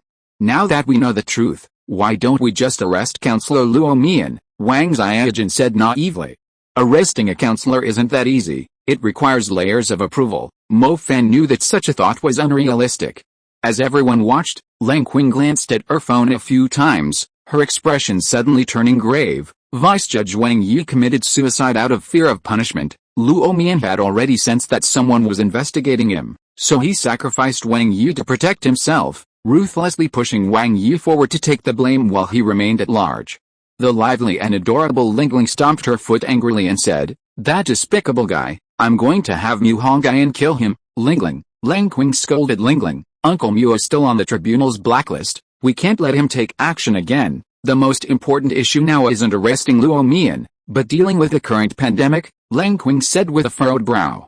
Wang Xiaojun suddenly said, I used to get that kind of rat poison too. Xiao Wei rubbed it on me with eagle red grass, and I recovered in a few days. Lingling pursed her cute little chin and asked, do we have eagle red grass around here? Wang Xiaojun shook her head and said, eagle red grass is quite rare here, but there's plenty in Xiling. You can usually pick it, but now the white demon eagles are circling Xiling like madmen, so it'll probably be hard to find, but it's not impossible. Wang Xiaojun was about to keep them in suspense, but after noticing the unfriendly looks from the others, she immediately said, sky eagles and white demon eagles belong to the same species. If we send a sky eagle into Xiling and pick the eagle red grass, we can do it. That's indeed a good idea. Mo Fan nodded. Unexpectedly, Lang Qing shook his head and said, to prevent the Skyhawks from rebelling, the West Fortress had already executed all the Skyhawks ahead of time. Mo Fan said with heartache, how could they act so quickly? Now look what's happened, we're finished. Actually, there's still one Skyhawk left, Wang Xiaojun suddenly said with an embarrassed smile. I disobeyed orders and didn't execute my Skyhawk because it's a hybrid Skyhawk, and I felt it wouldn't rebel. Chapter 168 A Pure Heart, Wang Xiaojun. Upon Wang Xiaojun's summons, everyone was astonished to discover that the Grey Eagle was not controlled by the Silver Dome Lord, but instead responded to Wang Xiaojun's flute. The return of the Grey Eagle outside the fortress forest delighted Wang Xiaojun. Lang Qing immediately said, Lingling and Wang Xiaojun, work together to harvest the eagle red grass. Tang Yu, you go to the Black Serpent's side. Mo Fan, come back to the Judgment Council with me to quell the Black Serpent's rebellion. Once you get our call, you can take the Black Serpent back to Westlake. Okay, everyone split up. Lingling gave Wang Xiaojun an earpiece. As her strategist, she would point out the safest and most perfect route. On the other side, Mu Hongyun had already discussed with Qinling Feather Emperor that after intercepting the Silver Dome Lord, they would sweep through the entire West Ridge, dividing the West Ridge territory among Zuayuk and Gaia. Mu Hongyun also visited the Illusion Feather Emperor and the Golden Ape Emperor. Neither of them expected that after only 2 years, Mu Hongyun would possess the aura of a mid-level emperor. What does intermediate emperor mean? Let me explain. The peak of the Azure Dragon, the holy totem, is that of an intermediate emperor. Even the later stage Cold Moon Eye Demon Emperor, who acquired 2 divine eyes, was only at the intermediate emperor level. Hongyun asked the two if they knew anything about the ancient gods. The Golden Ape replied that they appeared in the later part of the ancient era, and the only ancient god they knew was the Blackbird. After discussing the matter, Hongyun took to the air and flew towards Song City. In Xiling, Wang Xiaojun had collected enough eagle red grass and was perched on the back of a sky eagle, preparing to return to the West Fortress. However, in the forest west of the West Fortress, he was intercepted by an old man with a goatee. Wang Xiaojun, right? I am Counselor Luomian. You completed your mission very well. Quickly give me the eagle red grass, and I'll take it to the quarantine area to rescue those infected, Luomian said arrogantly. He was the one who caused this plague, and now he actually wanted to claim credit for Wang Xiaojun's work to solidify his position as counselor. After secretly activating the listening device on her person, Wang Xiaojun said, I must personally deliver these eagle crimson grasses to Lord Military Commander. If Lord Luomian is so eager, please clear the way for me. You want a dignified counselor to clear the way for a nobody like you? If you know what's good for you, hand over the eagle crimson grasses. Luomian stroked his beard and laughed, amused by Wang Xiaojun. He didn't know where Wang Xiaojun got the courage to actually expect a high-ranking member of the Magic Association to clear the way for a lowly soldier without even a military rank. Are you trying to steal it? Wang Xiaojun said angrily. Ho ha, Luomian was somewhat impressed by the young man's naivete. He said sinisterly, Rob? What do you mean by robber? Didn't I, Luomian, find this in the first place?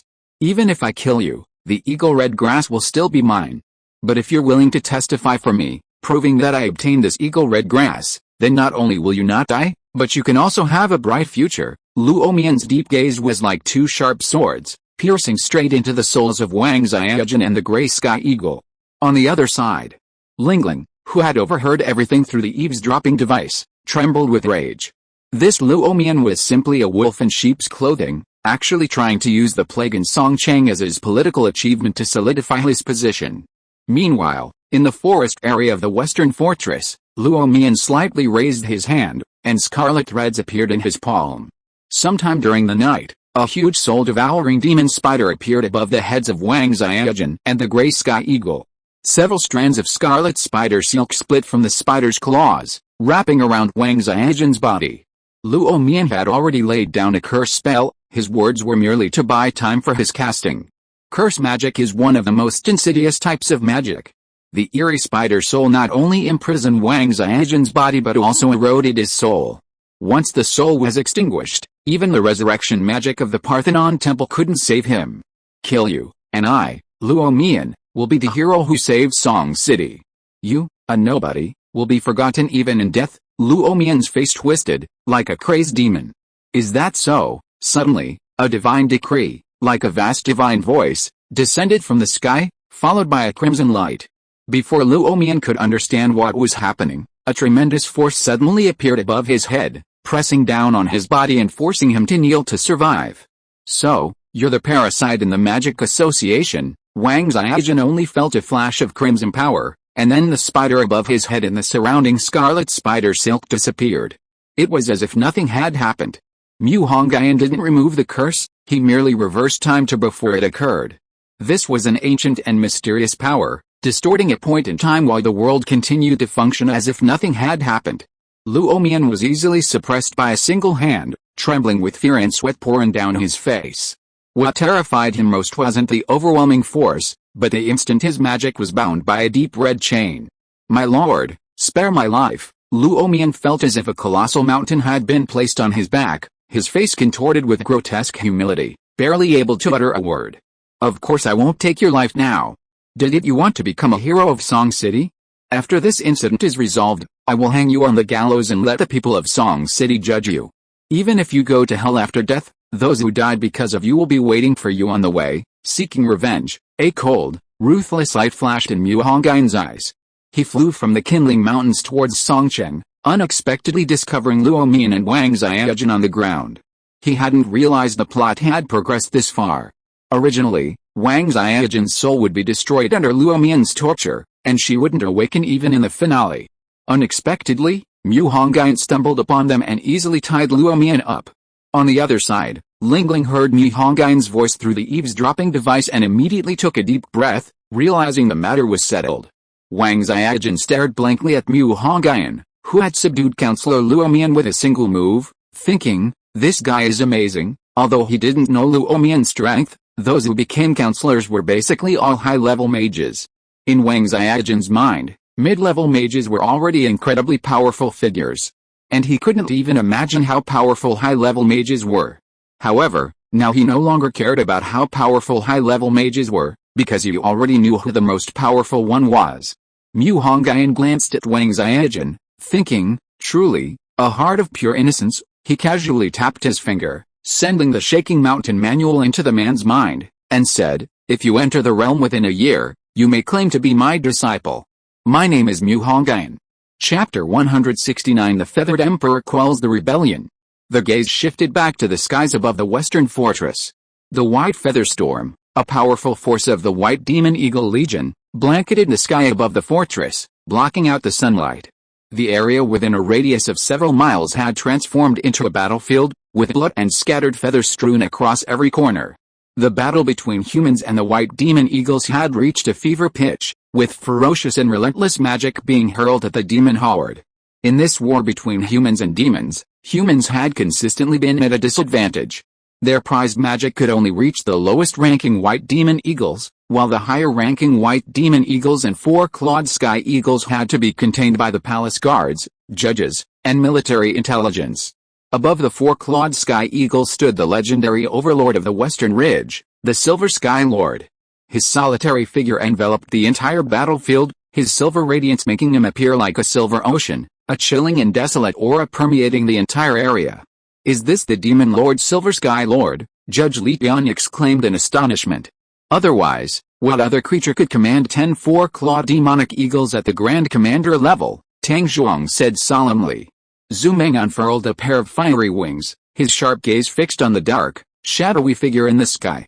He said gravely, even if I can't kill him, I'll at least skin him alive. Buzz! Suddenly, spatial ripples appeared, and a tall, majestic figure appeared before the four.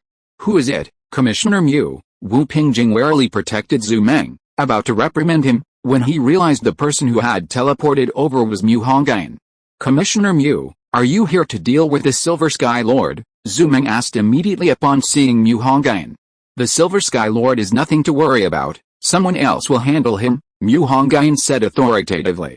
Perhaps due to the nature of this spiritual body, after fusing with a candle spirit, Mu Hongyun naturally possessed the majesty of an ancient god. As soon as the words were spoken, a magnificent purple glow suddenly appeared on the western horizon of the fortress, accompanied by a resounding phoenix cry. The purple glow swept across the sky, covering everything. The purple aura stretched for 30,000 miles westward, and with a clear cry from the phoenix, its imposing demonic power pressed down. The White Demon Eagle Legion, sensing the Feather Emperor's aura, was immediately stunned. All the Feather Clan under heaven revered the phoenix. This was a suppression based on racial bloodline. Li, upon hearing this resounding phoenix cry, the Silver Sky Lord's previously arrogant, casual, and carefree gaze instantly turned serious, its bright silver feathers bristling like dragon scales. It sensed a familiar aura. In previous Feather Clan ceremonies, it had coveted the Feather Emperor's position and had challenged the current Feather Emperor multiple times. The Silver Sky Lord never expected that the Feather Emperor would actually appear this time, and bring with him the Grand Prosecutor of Qinling, the Grinding Mountain Feather Lord. A profound, abyssal pressure slowly descended from the west side of the fortress, as several terrifying figures approached from the direction of the Qinling Mountains.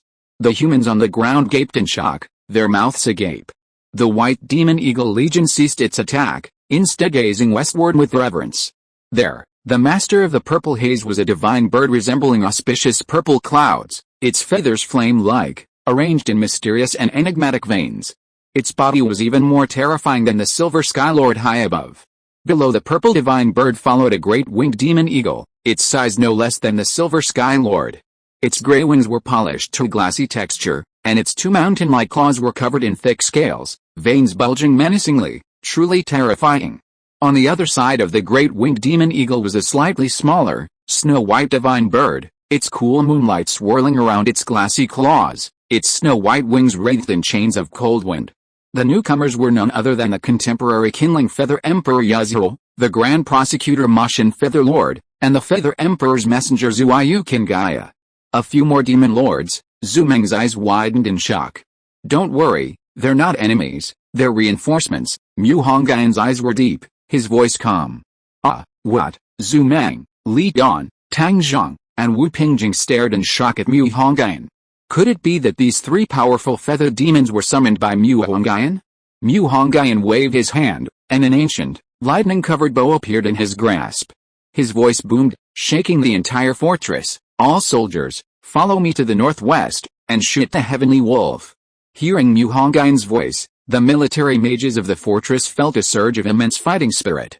The great thunder bow emitted a blazing light, and as Mu Hongyan's fair hand drew the bowstring, a light arrow, like an iron spear, automatically appeared on the bow. Feather Emperor, make your move, Mu Hongyan roared, and his phoenix, blazing with purple divine flames, flew towards the Silver Dome Lord, whose body shimmered with silver light. Purple radiance and silver divine light intertwined, the swirling divine light rotating throughout the heavens. The purple light possessed an imposing, unyielding strength, each strike relentlessly suppressing the Silver Dome Lord. Personnel in the second battlefield retreat. The Feather Lord of Moshan will take over the second battlefield. Mu Hongyan's voice echoed through the second battlefield, carried by a beam of light. The beam struck a frantically roaring four-clawed demonic eagle, instantly reducing it to a cloud of blood mist. The Feather Lord of Moshan brandished its massive wings, a turbid storm swirling around them, its super-slicing windmills crushing the four-clawed demonic eagle's body. A monarch defeating a commander was easier than a father defeating a son. The Feather Lord's bloodline itself exerted immense pressure on the four-clawed demonic eagle. The four-clawed demonic eagle, which had been a menacing sight in the eyes of the palace guards, suddenly became a stray dog. A single, light strike from the Feather Lord of Moshan was enough to slice the four-clawed demonic eagle in two. Counselor Zhu Meng, please lead your troops to defend the first battlefield. Mu Hongyan turned to the stunned crowd and said. Yes, Commissioner Mu, I'll go right away. Seeing that the two Feather Lords and the Feather Clan leader were indeed brought by Mu Hongyan, everyone felt that it was all somewhat like a dream. Sister Kingaya, after killing the Silver Sky Lord, the hegemony of Xiling will be yours. Mu Hongyan's figure shot into the sky like a cannonball, like a red dragon turning the world upside down. Under his black robes, Mu Hongyan's arms were already covered with red jade-like scales. In human form, his physical strength was only at the level of a supreme monarch. He laughed wildly, and after flying to an altitude of 5,000 meters, a towering ice pillar as cold as a prison appeared around the Silver Sky Lord. Winter Emperor's decree, ice might like a mountain. As mentioned before, the transformation into form supernatural power can completely transform one into race, so when Zhu transforms into human, he naturally gains mastery of magic. Earth, wind, water, fire, ice, lightning, and space-time are Zhu's most proficient powers, naturally becoming his magic system. Moreover, because the magic was directly determined by Mu Hongyan through communication with the laws, it is not limited to star magic. The vast ice mountain, carrying the divine might of world destruction, like deep red ice marrow, heavily crashed towards the Silver Dome Lord, tearing apart the Silver Dome Lord's metallic feathers with the cold ice and snow. The Silver Dome Lord was besieged by Mu Hongyan and Yazhou, and the demonic wind-carrying lightning poured down like a torrential rain, extinguishing Yazhou's purple flames. If you are listening to this novel on a channel other than Fanfic World, it means it was downloaded and re-uploaded without effort. We warmly invite you to visit our channel, Fanfic World. There you will find the original version of this story and many other novels of various genres. We look forward to seeing you dive into a world of incredible novels. Chapter 170 The Three Supreme Beings besieged the Silver Dome Lord. A mocking glint flashed in the Phoenix's arrogant eyes. A mere great monarch dared to attempt to suppress a supreme monarch? How laughable. Suddenly, the crimson light intensified, like the sun transforming from the morning's first rays to the midday sun. Its radiance was scorching and domineering, and crimson divine fire raged across the heavens and earth, unleashing a barrage of weapons. The purple fire transformed into countless arrows, relentlessly slaying the Silver Sky Lord. Before the demonic winds controlled by the Silver Skylord could even reach the Feather Emperor, they were shattered by the purple fire weapons. Even the silver feathers covering his body couldn't withstand the terrifying arrows, and crimson blood splattered across the wilderness. Mu Hongyun laughed wildly unleashing crimson fists, each attack leaving the Silver Skylord's body with bloody, crumbling wounds. Roar! Suddenly, a roar emanating from a colossal creature echoed from the central area of Song City. Then a gigantic, dark figure leaped into the air like a dragon emerging from the sea. White auspicious clouds automatically gathered around its dark blue body, obscuring its terrifying form. A blue poisonous mist shrouded its body, making it appear as if a towering poisonous dragon was soaring through the heavens and plunging into the sea, causing chaos and destruction. That's the Zhan snake. Wu Pingjing's voice trembled slightly. Zhu Meng was also somewhat surprised. Wasn't it still molting?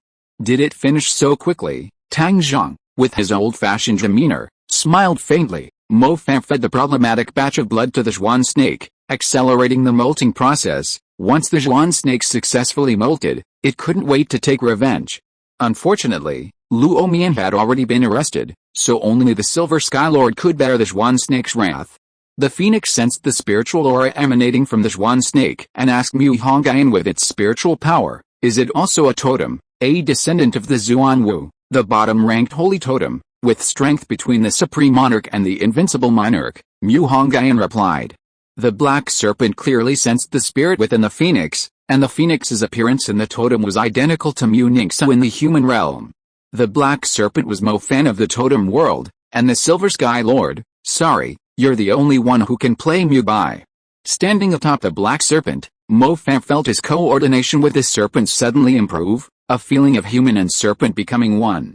As the black serpent's massive jaws opened, 4 venomous pythons swirled and tore at the disheveled Silver Sky Lord. Mu Hongyun hovered high in the sky, his long hair dancing wildly, a faint golden candle burning in his dark eyes. He immediately spotted Mo Fan standing atop the black serpent. Mo Gaozi's luck is really good. Mu Hongyun then sent his thoughts to the phoenix and the black serpent, and the pupils of the two supreme beings, filled with divine light, emitted an unusual brilliance. The phoenix possessed more than just the power of fire. She vibrated her purple jade divine wings, instantly igniting the entire world with a vibrant purple aura, as if opening a domain. The lightning elements of heaven and earth surged violently, the purple light reflecting on the ground and illuminating everyone's faces, their expressions 1,000 different expressions of shock. The domain, spanning thousands of meters, transformed into a thunderous inferno. No one could imagine the terrifying power it possessed. With a single thought, even the world would obey its commands. Tang Zhuang said quietly, Counselor Zhu Meng, you should be grateful you didn't attack the totem serpent. Its power is in no way inferior to that of the Feather Emperor. Zhu Meng was speechless. In fact, before Mu Hongyun appeared, Luo Mian had approached him, wanting Tang Yu to trick him into returning the serpent and then kill him. Fortunately, Mu Hongyun arrived in time. Even Wu Pingjing, who had been protecting Zhu Meng, wanted to give Tang Zhang a thumbs up. Within the towering thunderous inferno, black lightning crackled across the serpent's dark blue scales, and the poisonous mist could mimic any elemental form. 5 elements killing technique. Crimson gold scales faintly appeared on Mu Hongyun's face, the golden candlelight exceptionally dazzling, and platinum-like lightning crackling within the protective barrier. 5-colored divine light shot straight into the sky, divine rays cascading down, the radiance etched into mysterious symbols, relentlessly bombarding the Silver Sky Lord. Silver feathers, stained with blood, drifted down from the sky. Mo Fan, atop the totem serpent, saw Mu Hongyun's overwhelming power and stomped his feet in anger. If he had known cultivation was this powerful, why would he have bothered learning magic? He should have just gone into cultivation. Mu Hongyun, the phoenix, and the serpent joined forces, unleashing a top-tier killing scripture and 2 rounds of demonic techniques, bombarding the Silver Skylord's body in turn. The Silver Skylord's bloodshot eyes were filled with hatred.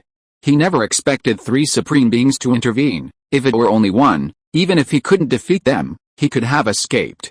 Unfortunately, the combined attack of the 3 supreme beings left him with no way to escape. Li, a piercing cry echoed across the sky above Song City. Zhu Meng stared in shock at the heavens, expecting the Silver Skylord to unleash a final attack. But instead, a massive body plummeted like a falling meteor, its feathers rubbing against the air to create silver flames. Unfortunately, These flames couldn't ignite its demonic body. Even as a dead great monarch, its aura remained undiminished. Boom! The Silver Skylord crashed to the ground with a terrifying roar. A large swath of forest west of the fortress was destroyed by his enormous body. The earth trembled, cracking and forming a massive crater that would become a freshwater lake within 10 years. With the Silver Skylord dead, Mo Shan Yuzhen immediately flew above the White Demon Eagle Legion, his sharp cry stunning all the White Demon Eagles. The 10 Silver Skylord's guards, the 4-clawed Demon Eagles, had just been slain by him, and the 10 city-destroying demons lay peacefully on the ground. Perhaps they didn't want peace in their lives, but that didn't matter. Someone had given them peace. Above the sky, Mu Hongyun's face showed a gentle smile. Congratulations, Feather Emperor. From today onwards, Xiling belongs to Qinling, the phoenix cried softly, as if responding to Mu Hongyun's words, and then released a signal to the Snow Feather Crow. The elfin Snow Feather Crow had long been unable to contain itself. On the path to becoming a monarch, besides having strong personal strength, one also needed to command a tribe of demons. The Snow Feather Crow was born relatively late. The tribes and races of Qinling, large and small, had already been divided up by the various Feather Lords. Now, after becoming the leader of the White Demon Eagles, the Snow Feather Crow could advance to become a monarch in less than 100 years. After slaying the Silver Sky Lord, the Phoenix and the Black Snake did not immediately separate. As totems, the Black Snake had not seen any other totems for hundreds of years. The Phoenix was alright, at least she knew that in the distant Qinling Demon Kingdom, there still existed a phoenix with the same 5-colored totem as her, the phoenix-like bird. Mu Hongyun calmed the power of the candle within him, his body returning to its original harmless appearance. He landed lightly on the ground and said in a dignified tone, "Speaker Zhu Meng, the White Demon Eagle Legion will soon dissipate. The rest is up to you." Yes, yes, yes. Having witnessed Mu Hongyun's overwhelming power, Zhu Meng's attitude towards him improved significantly. Now, he even wondered if Mu Hongyun was a monster secretly cultivated by the Magic Association. Otherwise, how could he possess such immense power? Chapter 171 Good Fortune, I'm pregnant. With the death of the Silver Dome Lord, the crisis at the Western Medicine Fortress was largely resolved. Once Zhu Qingyun took command of the White Demon Eagles, she would naturally lead them back to Xiling. Mo Fan stayed behind to accept the Lingai Tribunal's reward. The scene of Mo Fan riding the Zhuan snake and brutally beating the Silver Dome Lord also shocked the Lingai Tribunal. After all, not everyone dared to stand on the Zhuan snake's head. Wang Xiaojun achieved his wish of obtaining the title of Hero of Songcheng. The military region originally wanted to exceptionally award him the rank of Sky Eagle Military Advisor, but he refused. Now, he was extremely interested in the Shaking Mountain manual given to him by Mu Hongyun. Martial arts? Entry into the realm? These unfamiliar terms would all be unraveled by this manual. Meanwhile, the true body, deep within the Taihang Mountains, did not cease its exploration of martial arts. Its previous battles with the Great Judgment Sect and others had already brought it to the level of the heroic soul. Now, the true body was accumulating power, preparing to break through to the martial courage realm. Mu Hongyun and Lingling returned to the demon capital, having accomplished their mission and left without a trace. Upon hearing of Mu Hongyun's return, Hideojin, after class, used his shrinking the earth to an inch magic to return to the Azure Sky hunting grounds. Back at the hunting grounds, Hideojin saw Qi, still in his cub form, looking at Mu Hongyun with a questioning gaze, and couldn't help but find it somewhat amusing. Although the candle spirit's appearance and tone were identical to the true form, its aura was completely different, and Qi hadn't sensed the contract's location. "Is this the ancient god body you mentioned before?" Hideojin asked loudly. Upon seeing Hideojin, Mu Hongyun nodded slightly and said, "That's right. Even with 2/3 of my original power, I still possess such terrifying power." "And what about your true form?" Hideojin asked, frowning. Mu Hongyun tilted his head and said, "My true body is deeply immersed in cultivation. I'm afraid it will directly enter the golden core stage upon waking. By the way, this is the heavenly golden spear that my true body forged using a golden vein deep within the Taihang Mountains." Ripples spread through the space as Mu Hongyun drew a powerful, sweeping spear from the void. The spearhead alone was over 1/2 meter long, and including the body, it was nearly 3 meters in length. Golden light shimmered, and a dense aura of killing intent swirled around it, truly a naturally ferocious weapon. Mr. Qi, Use this magic weapon as a medium to absorb the golden element. Once this heavenly golden spear matures into a top-grade Dao artifact, you will be able to step into the Emperor realm, Mu Hongyun said calmly. Emperor. Old Bao's throat moved. The word Emperor floated lightly from Mu Hongyun's mouth, yet it struck him heavily on the head. Song Kaiming, who had dedicated most of his life to humanity, never imagined that he would witness the appearance of the Demon Emperor. The Emperor creature, a creature far more terrifying than even the pinnacle of human forbidden spells, possesses power capable of influencing the climate of an entire region. In the near future, the Antarctic Emperor, one of the oldest emperors, will cause a global temperature drop during the Siren's rebellion. Ding dong. Suddenly, Mu Hongyun's phone received a message. He picked it up and his gaze froze, his abyss-black eyes trembling violently like boiling water. The message was from Mu Nujio, containing only 4 words, Hongyun, I'm pregnant, in Shanghai, at the Mu family mansion, in the desolate Wutuang garden. Even in winter, vibrant flowers the size of human heads bloomed in the antique villa's attic. The pond water was clear, and beautiful ornamental fish swam within. After returning from her training in Qinling, Mu Nujio noticed something was wrong with her body. At first, she didn't think much of it, but after vomiting several times, she realized something was amiss. A hospital checkup revealed she was pregnant. Mu Hongyun seems to be quite efficient, he's been hid after only a few times. Mu Nujio didn't want to tell her family, because the aristocratic family would definitely not let her give birth to the child, so she continued to live in a shared apartment. But secrets can't stay hidden forever, and the family eventually discovered her pregnancy. To protect Mu Nujio's reputation, the Mu family secretly brought her back to the family compound. In the pavilion behind the Mu family mansion, Ai Tutu and Xianen often visited Mu Nujio. Originally, the two of them harbored resentment, arguing all the time about Mu Hongyun, but Mu Nujio, on the other hand, had quietly become pregnant. Ai Tutu muttered, Jiao, if it were you, I'd be willing to be a concubine. She sighed deeply, resting her head on Mu Nujio's belly, listening to the sounds inside. A holy glow appeared on Mu Nujio's face as she poked Ai Tutu's head, saying, You, the dignified eldest daughter of the Ai family, how could your family possibly let you be a concubine? That's right, I'd be more like a mistress. Ai Tutu, you should just marry any young master, Xianen said with a mocking smile. Mu Nujio rolled her eyes. Had Mu Hongyun given you two some kind of bewitching potion? Why were you both so obsessed with being mistresses? Ai Tutu clenched her little pink fists, her gaze turning dangerous, as if she was about to pounce on Xianen at any moment. However, given that there was a pregnant woman present, it wasn't appropriate for them to play around, so Ai Tutu didn't pounce. Outside the Mu family mansion, a young man dressed in black robes barged into the Mu family alone. However, Mu Hongyun, out of respect for Mu Nujio, did not harm him. Let your leader come over here to speak. Mu Hongyun's pupils swirled with the golden mandala patterns, and an ancient pressure instantly enveloped the entire Mu family mansion. In the attic behind the grand mansion, Mu Nujio's heart suddenly trembled. She seemed to hear Mu Hongyun's voice. The whispers of the ancient god echoed throughout the entire Mu family territory. Soon, all the fighting forces of the Mu family rushed to the front courtyard. When they arrived, Mu Hongyun was sitting casually on a stone bench, like an eerie noble young master. I am Mu Zhangxing, the head of the Mu family. May I ask who you are? The leading old man wore a black tang suit, his hair was gray, and he looked like a sickly tiger. Although he was old, his domineering aura remained. My name is Mu Hongyun. Mu Hongyun slowly stood up, his beautiful eyelashes fluttering slightly, and said, Where's Mu Nujio? His deep yet authoritative voice made everyone tremble. A young man who was close to 30 years old seemed to understand something. He opened his tiger-like eyes wide and said, So it's you? He was about to use his magic power when he was stunned by a single look from Mu Hongyun. The golden candlelight burned lonely, and the Mu family members seemed to be facing not a person, but an ancient crimson dragon. With a single glance from Mu Zhangxing, two clansmen dragged the already stunned Mu Yi away.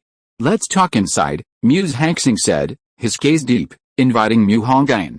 Okay, a friend recommends a book, Full-Time Magister, Crimson Descent, a growth and leveling up story about a boy from northeast China who grows into an archangel, leading humanity out of encirclement and triumphantly.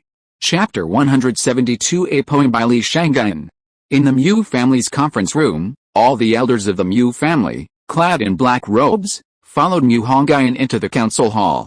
Xiaoyi, you take some men and guard outside.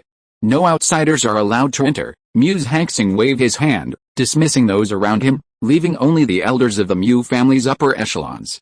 These elderly people, practically on their deathbeds, gazed at Mu Hongyun with deep, unfathomable eyes. A short while later, Mu Hongyun, supported by 2 young women from the Mu family, entered the council hall. The beautiful Mu Nujio, with her rosy complexion and slightly protruding belly, exuded the vitality of a young woman. Hongyun, is it really you? Mu Nujio was slightly shocked upon seeing Mu Hongyun. She had indeed heard his voice before. Jiao, this is her child. Yes, I can feel the pulse of our blood. Mu Hongyun stood up, his eyes gleaming with excitement. Deep within the ancient Taihang Mountains, the true form of the cocoon of light suddenly surged violently. A vast aura of blood permeated the entire Taihang Mountains. A bloodthirsty wolf demon, howling at the sky, upon contact with the aura, seemed to be lured by some strange life form, becoming inexplicably thin and eventually turning into a pile of white bones. This was because the true form couldn't wait to be born and was preparing to directly refine the spirit of the entire Taihang Mountains as its own sustenance. Calm down, Mu Hongyun, using both his soul and body, shouted to reassure the true form within the cocoon of light, indicating that the child was not yet born and there was no need to rush. After a moment of excitement, Mu Hongyun regained his composure, a smirk playing on his lips, and said, the Mu family can name their conditions. Anyway, I'm determined to have Mu Nujio and the child in her womb. Mu Hongyun's gaze was arrogant, as if there was nothing in the world he couldn't accomplish. Although his current strength is only at the mid-level emperor level, with his background, he can even put up a fight against a high-level emperor. It can be said that in the entire human realm, apart from a few old monsters, Mu Hongyun is basically invincible. Mu's Hangsing laughed and said, young friend, what do you take our Mu family for? A family that sells its daughters for personal gain? Although the influence of my Mu family has declined in recent years, I would never sacrifice my granddaughter's happiness for the future of the Mu family. Mu Nujio tugged at Mu Hongyun's arm from behind and said, you must be mistaken. I wasn't imprisoned at home. They only brought me back to the clan so that I could better prepare for my pregnancy. Mu Hongyun lowered his head and chuckled twice. His previously imposing demeanor instantly disappeared, replaced by a gentle smile. I'm sorry, Elder Mu, I thought. Mu Hongyun's words were cut short when he saw the knowing smiles of Mu's Hangsing and the other elders. Mu Shan, the father-in-law, looked at Mu Hongyun with somewhat unfriendly eyes, but it was understandable. If Mu Hongyun's precious daughter had been unknowingly pregnant, Mu Hongyun would have twisted the kid's head off. In autumn and winter, the cold winds were scarce in the central region, and the ancient capital was surrounded by withered grass for hundreds of kilometers, a gray and colorless landscape. The ancient capital as a whole was gray, brown, and old browns in color. The brightly colored city towers visible within the city walls were merely artificial embellishments. This was a city with a long history and ancient culture. The city was square, with roads widening towards the center, neatly arranged around the clock tower. The ancient capital's magic association was located at the clock tower. Magic associations were usually located at city landmarks, such as the Oriental Pearl Tower in Shanghai and the Jiming Temple in the capital. The ancient capital's Hunter Alliance was located at the Drum Tower, facing the clock tower across the distance, like 2 giant guardians watching over the city. Outside the ancient capital, in the paradise of the dead, a black, demonic wind suddenly swept through, whipping up the aura of death across the black earth. On the deathly, decaying land, several zombies and spirits wandered aimlessly, their eerie green flames burning. This was hell for the living, paradise for the dead. Suddenly, thunder roared across the land. Thunder is the most yang element in the world, so it would never appear in the ancient capital of the dead. History records, the rumbling thunder was the sound of the first emperor's imperial carriage passing by. The earth cracked, and millions of spirits awoke from their tombs, sensing the king's presence. Crimson light pierced the sky. One spirit after another awoke from the heavy earth. This place had been a battlefield many times. More people had died here than the current population of the Eastern Empire. Zombies, skeletons, ghosts, and phantoms were resurrected. As the ground cracked open, a gray, hellish wind howled forth, and a vortex-like scene slowly emerged. The term hellish furnace was truly apt. The most extreme demons, Monsters and monsters in the world were piled together like a garbage dump incinerator, forming seas and mountains. Tens of thousands of howls, roars, screams, and cries mingled together, piercing the soul, as if the pain had permeated the entire body. The abyss of fiends, this terrifying mobile calamity, had actually appeared in the paradise of the dead, and was located not far from the ancient capital. Instantly, incessant alarms sounded throughout the ancient capital. In the Mu family mansion, in Mu Nujiao's small building. It must be said, the Mu family had played their cards right, using a feigned retreat to bind themselves to Mu Hongyun. Mu Hongyun had now gained considerable influence, and his current task was to pave the way for his offspring. In the future, Mu Nujiao's children would inevitably follow him in cultivation. If it remains a world dominated by magic, he will inevitably be affected. Therefore, Mu Hongyun must restore order to the Holy City organization or rebuild it. Mu Hongyun embraced Mu Nujiao's waist, inhaling her faint milky scent. A happiness he had never experienced before welled up within him. Jiao, Mu Hongyun's voice was somewhat deep. What is it? Mu Nujiao looked up, meeting Mu Hongyun's gaze deeply. Her soft eyes held a hint of shyness, and the birth of life added an indescribable charm to her. Nothing, I just suddenly wanted to call you. Mu Hongyun hugged Mu Nujiao, breathing greedily into her neck. Will the court of judgment still attack you? Mu Nujiao asked with some worry. Now, it's not us who should be afraid, but the court of judgment. A golden light flashed in Mu Hongyun's eyes, and he said in an unusually gentle tone. Are you willing to become the archangel who rules the holy city? His voice, though deep, was full of domineering power and majesty. Mu Nujiao was slightly taken aback. She had known the name of the holy city since childhood, and she also knew that the archangels were the 7 administrators of the holy city, the rule makers of the magical world. Mu Hongyun walked to the bedside, looked at the desolate fallen leaves outside, and said, in this world, everyone must know my name. Chapter 173 Trip to the north corner of Zhoyun. Mu Hongyun stayed secluded in the Mu family compound, spending his time with Mu Nujiao, until Mo Fan messaged him, inviting him to the northern corner of the Zhoyun plain in the northwest. Mu Hongyun hadn't initially planned to join their small-scale adventure, but since Lingling had messaged him and made the invitation, he felt obliged to go. The Zhoyun plain was an ancient, undeveloped land, inhabited by ancient creatures and demons, and its harsh natural environment made it extremely sparsely populated. Fortunately, there was an airport in a city not far from the Zhoyun plain, and the group flew to the northwest. This time, Mo Fan had assembled the team himself, inviting almost everyone he trusted, Mu Hongyun, Lingling, Zhang Xiaohao, Yixingsha, Zhao Manayan, and Shen Ying.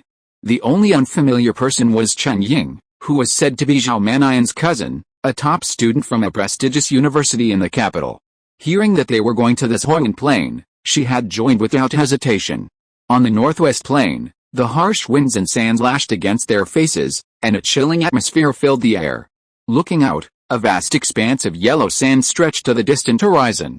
Within the sand, mounds of earth, slightly brownish, rose and fell in layers, varying in height.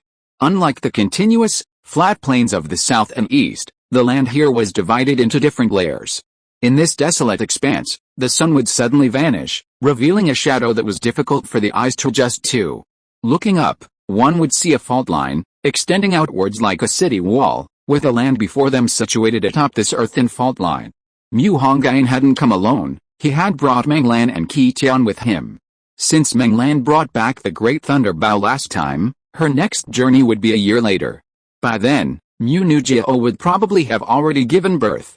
Thinking of this, Mu Hongyun couldn't help but chuckle to himself. Lingling, seeing Mu Hongyun grinning foolishly, rolled her eyes and said, "Let's go." "What are you grinning about?" The distance between Zhoyun and the city wasn't far, but for some reason, the distribution of demons suddenly became denser after crossing a fault line. The locals call this fault line the boundary marker. The direction Mo Fan and his group came from is the territory of Dunhuang City, within which a security perimeter is established. However, venturing deeper into the boundary marker line is fraught with danger. The desert and Gobi are home to a multitude of creatures. The abundant earth and fire elements have resulted in a large number of elemental demons. Add to that the local tyrant, the Sand Tiger Demon Clan, scattered throughout the area, and ordinary hunter-mage teams have to be extremely cautious once they cross the boundary marker line. However, With Mu Hongyun and Qiyuan joining them, the demon problem is no longer a concern. Mu Hongyun doesn't believe there's a high-level emperor lurking in this scorching plain. As for elemental demons, the Earth Saint spirit is already in the group. Roar, less than 5 kilometers past the boundary marker line, a sudden gust of sandstorm swept up from the dunes, a powerful roar echoing, causing the accumulated sand dunes to tremble and crumble. Damn it, what kind of luck is this? We just walked in and we've already run into the Earth Overlord, Zhao Mannion yelled. They were just discussing the sand-roaring tiger, and now they've encountered it. In the distance, amidst the billowing sand, the sand-roaring tiger, at least 3 stories tall, radiated a greenish light and pounced straight at Mu Hongyun and the others. Chen Ying's expression was horrified. The sand-roaring tiger's domineering figure had already imprinted itself on her mind, and her legs instantly went weak. She looked at the others in the group and found that not a single person had cast a spell, not even to block it. Was this the legendary case of dying before even starting a mission? Mu Hongyun tilted his head and released a trace of ancient god aura. As a result, the originally ferocious sand-roaring tiger instantly became as docile as a kitten, walking to Mu Hongyun and lowering its head, letting Mu Hongyun rub its big head. It just so happens that those wind camels were useless. It's like a pillow being delivered when you're sleepy. Here comes the mount, Mu Hongyun said with a light smile. This move left Chen Ying and Xin Sha wide-eyed. Neither of them expected the fierce and domineering sand-howling tiger to be subdued so easily. Mo Fan and Zhang Xiaohao weren't too shocked. After all, they had witnessed Mu Hongyun's power back in Bo City. Having lived for so long, Zhang Xiaohao wouldn't be surprised by anything he did. Mu Hongyun stroked the sand-howling tiger's large head, and the tiger purred involuntarily, trying to please him. Zhao Mannion was heartbroken. Brother, where's your dignity as a warrior-level creature? Alright, everyone get on. We can use this sand-howling tiger as our mount. Mu Hongyun had the sand-howling tiger lie down, and then everyone climbed onto its back. Its back was very broad, easily accommodating 7 people. Let's go. Mu Hongyun patted the tiger's head, signaling it to run towards the sand river. However, they hadn't gone far when they encountered a team of human hunters in the swirling yellow sand. The hunters were young, mostly mid-level mages, and judging by their skin, they were probably locals from the northwest. When they saw the sand-howling tiger, a look of surprise flashed in their eyes, and they immediately unleashed spells at it. Radiant Blessing, Painted Wall, Rock Barrier, Mountain Screen. Fortunately, Zhao Mannion and Chen Ying on the sand-howling tiger's back reacted quickly, instantly connecting to the star map and blocking the incoming magic. Are you blind? Didn't you see there were people on the sand-howling tiger? Zhao Mannion patted his chest, exclaiming in relief, and then cursed at the hunter team on the ground. The hunter team hadn't expected there to be anyone on the sand-howling tiger's back either. They had initially thought it was a high-level mage who had subdued it, but seeing that Mu Hongyun and the others looked very young, they were relieved.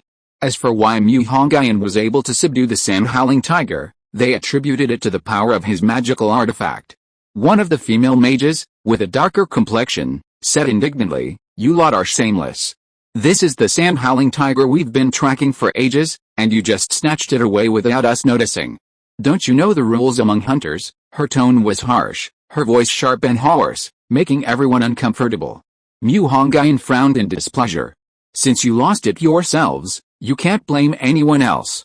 Leave quickly, lest you lose your lives because of greed." Mo Fan stood up from the sand-howling tiger, looking down at the crowd with a serious expression, and said, "I hope you won't be ungrateful. Who are you trying to scare? Do you really think you can be so arrogant just because you subdued the sand-howling tiger with your magical artifacts? You should thank us. If we hadn't injured the sand-howling tiger, you wouldn't have been able to subdue it so easily," the dark-skinned female mage said sarcastically. Enough. Mu Hongyun's eyes narrowed, and an invisible pressure descended, instantly crushing the hunter team on the ground into a bloody mist. My friend's new book, Full-Time Magister, The Crimson Descent, is currently available on Qinling. Those interested can check it out. Chapter 174 Flying Sand River. The hunter squad instantly evaporated into bloody mist, startling Chen Ying. When traveling, it's always best to be kind to others. Although Chen Ying disliked that hunter team, she wouldn't have gone so far as to kill them. But Mu Hongyun's attack was swift and decisive, instantly killing the entire group. Mu Hongyun patted the head of his sand-howling tiger, signaling it to continue towards the sand river. This desert wasn't boundless. After about a day's journey, the land transformed into a Gobi desert dotted with countless exposed rocks. The sand-howling tigers appeared more frequently on the Gobi desert, but as soon as Mu Hongyun released even a trace of the ancient god's aura, these simple-minded, physically strong tigers, sensing the aura, fled as far as possible like mice spotting a cat. Thanks to the sand-howling tiger's speed, they reached the Sand River area in less than half a day. The Shawing River is a plateau stream that has been dry for countless years. Erosion by the wind over the years has broadened its course considerably. Even on a map, it resembles a long, earth-colored dragon lying across the land of Dunhuang, its length nearly spanning half of Suzhou, and even its narrowest point is probably over 10 kilometers long. This long Shawing River is teeming with terrifying creatures, the White Sands Demon Soldiers. Standing on the raised Gobi Desert, one sees a vast, sunken expanse of dry land. Though called a river, it appears more like a sea, slowly sinking along the continental shelf, filled with fine, white silt of varying thickness, rising and falling, resembling an undulating white ocean from afar. The White Sands Demon Soldiers are earth elemental demons, warrior-level elemental beings. A single White Sands Demon Soldier is not a threat. The problem is that the entire Sand River is filled with these White Sands Demon Soldiers. Once they sense an invasion, all the White Sands Demon Soldiers in the entire Sand River will activate. Once trapped inside, even a high-level mage has no chance of survival. Weren't they supposed to be everywhere filled with White Sand Demon Soldiers? How come I haven't seen a single one? Zhang Xiaohao said, shielding his eyes from the sun with one hand as he gazed into the distance. Qiyuan, Mu Hongyun signaled to Qiyuan that he could make a move. As an Earth-type holy spirit, Qiyuan naturally had a suppressive effect on these low-level elemental demons. Squeak squeak squeak, Qiyuan nimbly jumped down from the head of the sand-howling tiger. Golden light shone brightly as Qiyuan began to revert to his true form. Golden tassels of light slowly swept across Qiyuan's body, thousands of auspicious rays, and a yellow treasure light protected him. In the hazy light, Qiyuan transformed into a humanoid being. Mu Hongyun sat atop Xiaohu's head, his gaze shifting with countless thoughts. He watched Qiyuan's transformation, silently reciting, wearing gleaming golden armor, adorned with a radiant golden crown. Holding a golden cudgel, his feet treading on cloud-patterned shoes. A pair of strange eyes like bright stars, ears reaching past his shoulders, sharp and hard. A tall, imposing figure, his voice as resounding as bells, a pair of dark golden horns extended, the bright golden armor exuding an indescribable domineering aura, and a fiery red lava cloak billowing in the rough wind. Qiyuan controlled his body to about 5 meters tall. He stretched his wrists and stepped into the Sand River. A single stone stirred up 1,000 waves. The moment Qiyuan entered the river, the earth trembled violently, and the White Sand River surged with enormous sand waves. Countless white sand giants awakened from the river. These snow-white giants, wielding long swords, were like ancient palace guards, protecting the untold secrets of the Northwest. Qianlian's golden eyes gleamed with bright crimson flames as he stood amidst the ferocious White Sands Demon Soldiers, his imposing aura terrifying and earth-shattering. Submit, or die, Qianlian uttered a few solemn syllables with majesty. Qianlian had comprehended the shape-shaping great art, divine power from the 8-9 heavenly techniques, using form to supplement form as its core, allowing him to absorb elemental demons and transform them into his own essence. Now, Qianlian had reached a late stage of cultivation, and thanks to the 8-9 heavenly techniques, he was currently invincible at the commander level. As Qianlian asked his question, red light flashed on the heads of the White Sands Demon Soldiers. Faced with a command of the heavenly spirit, they all chose to submit. Qianlian stood among the demons, his domineering aura radiating. Mu Hongyun lightly tapped the sand-howling tiger's large head and said, "Go ahead, don't worry, the White Sands Demon Soldiers are no longer a threat." The sand-howling tiger purred like a kitten, then moved its broad paws and stepped onto the riverbed of the Sand River. Walking among the thousands of White Sands Demon Soldiers, Zhao Manian and the others were extremely tense, fearing that the White Sands Demon Soldiers would suddenly riot and hack them to pieces with their long swords. Zhao Manian pretended to be relaxed and said, "Haha, luckily Brother Mu came with us this time, otherwise, just the sand-howling tiger and the White Sands Demon Soldier formation alone would have been enough to give us a hard time." Mo Fan laughed loudly. "What do you mean, Brother Mu?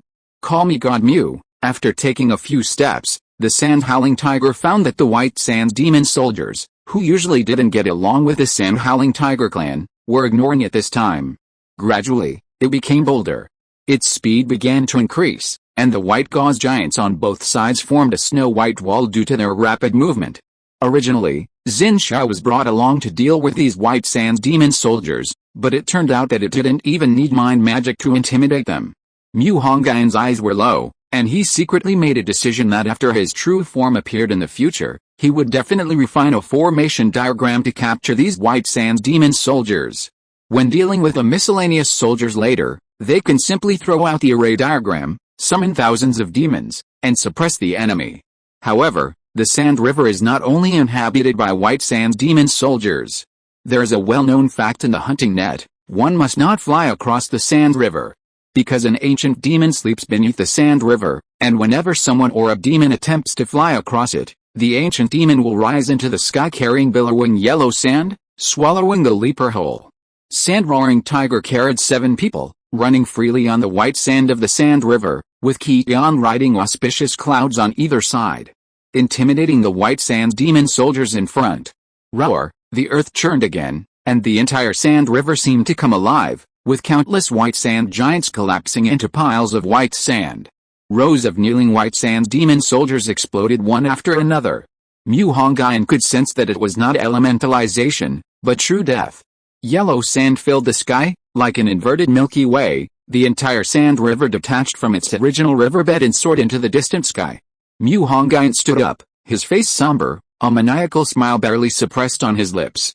Ho-ha, an immortal soul, an indestructible body, what a true dragon soul. Mu Hongyun raised his hand, a flash of silver light transporting Mo Fan and the others to the other side of the Sand River, before flying into the heavens himself. Mo Fan stared wide-eyed at the Sand River in disbelief.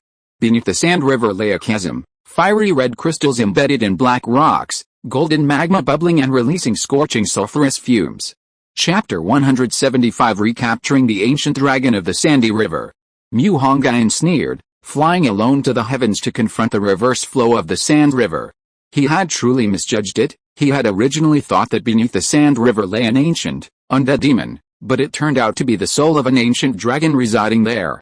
This ancient dragon had used the Sand River as its body, living off the lives that passed through it, thus living a second life, while the White Sands demon soldiers were merely bacteria residing on the ancient dragon's body, similar to the ancient godmites on Jin Tai Titan. Just now, the aura released by Mu Hongyun had alarmed this Sand River dragon soul. Unworthy descendant, open your dog eyes wide and see who I am. Mu Hongyun, his black robes trembling, shone with a golden candlelight in his eyes.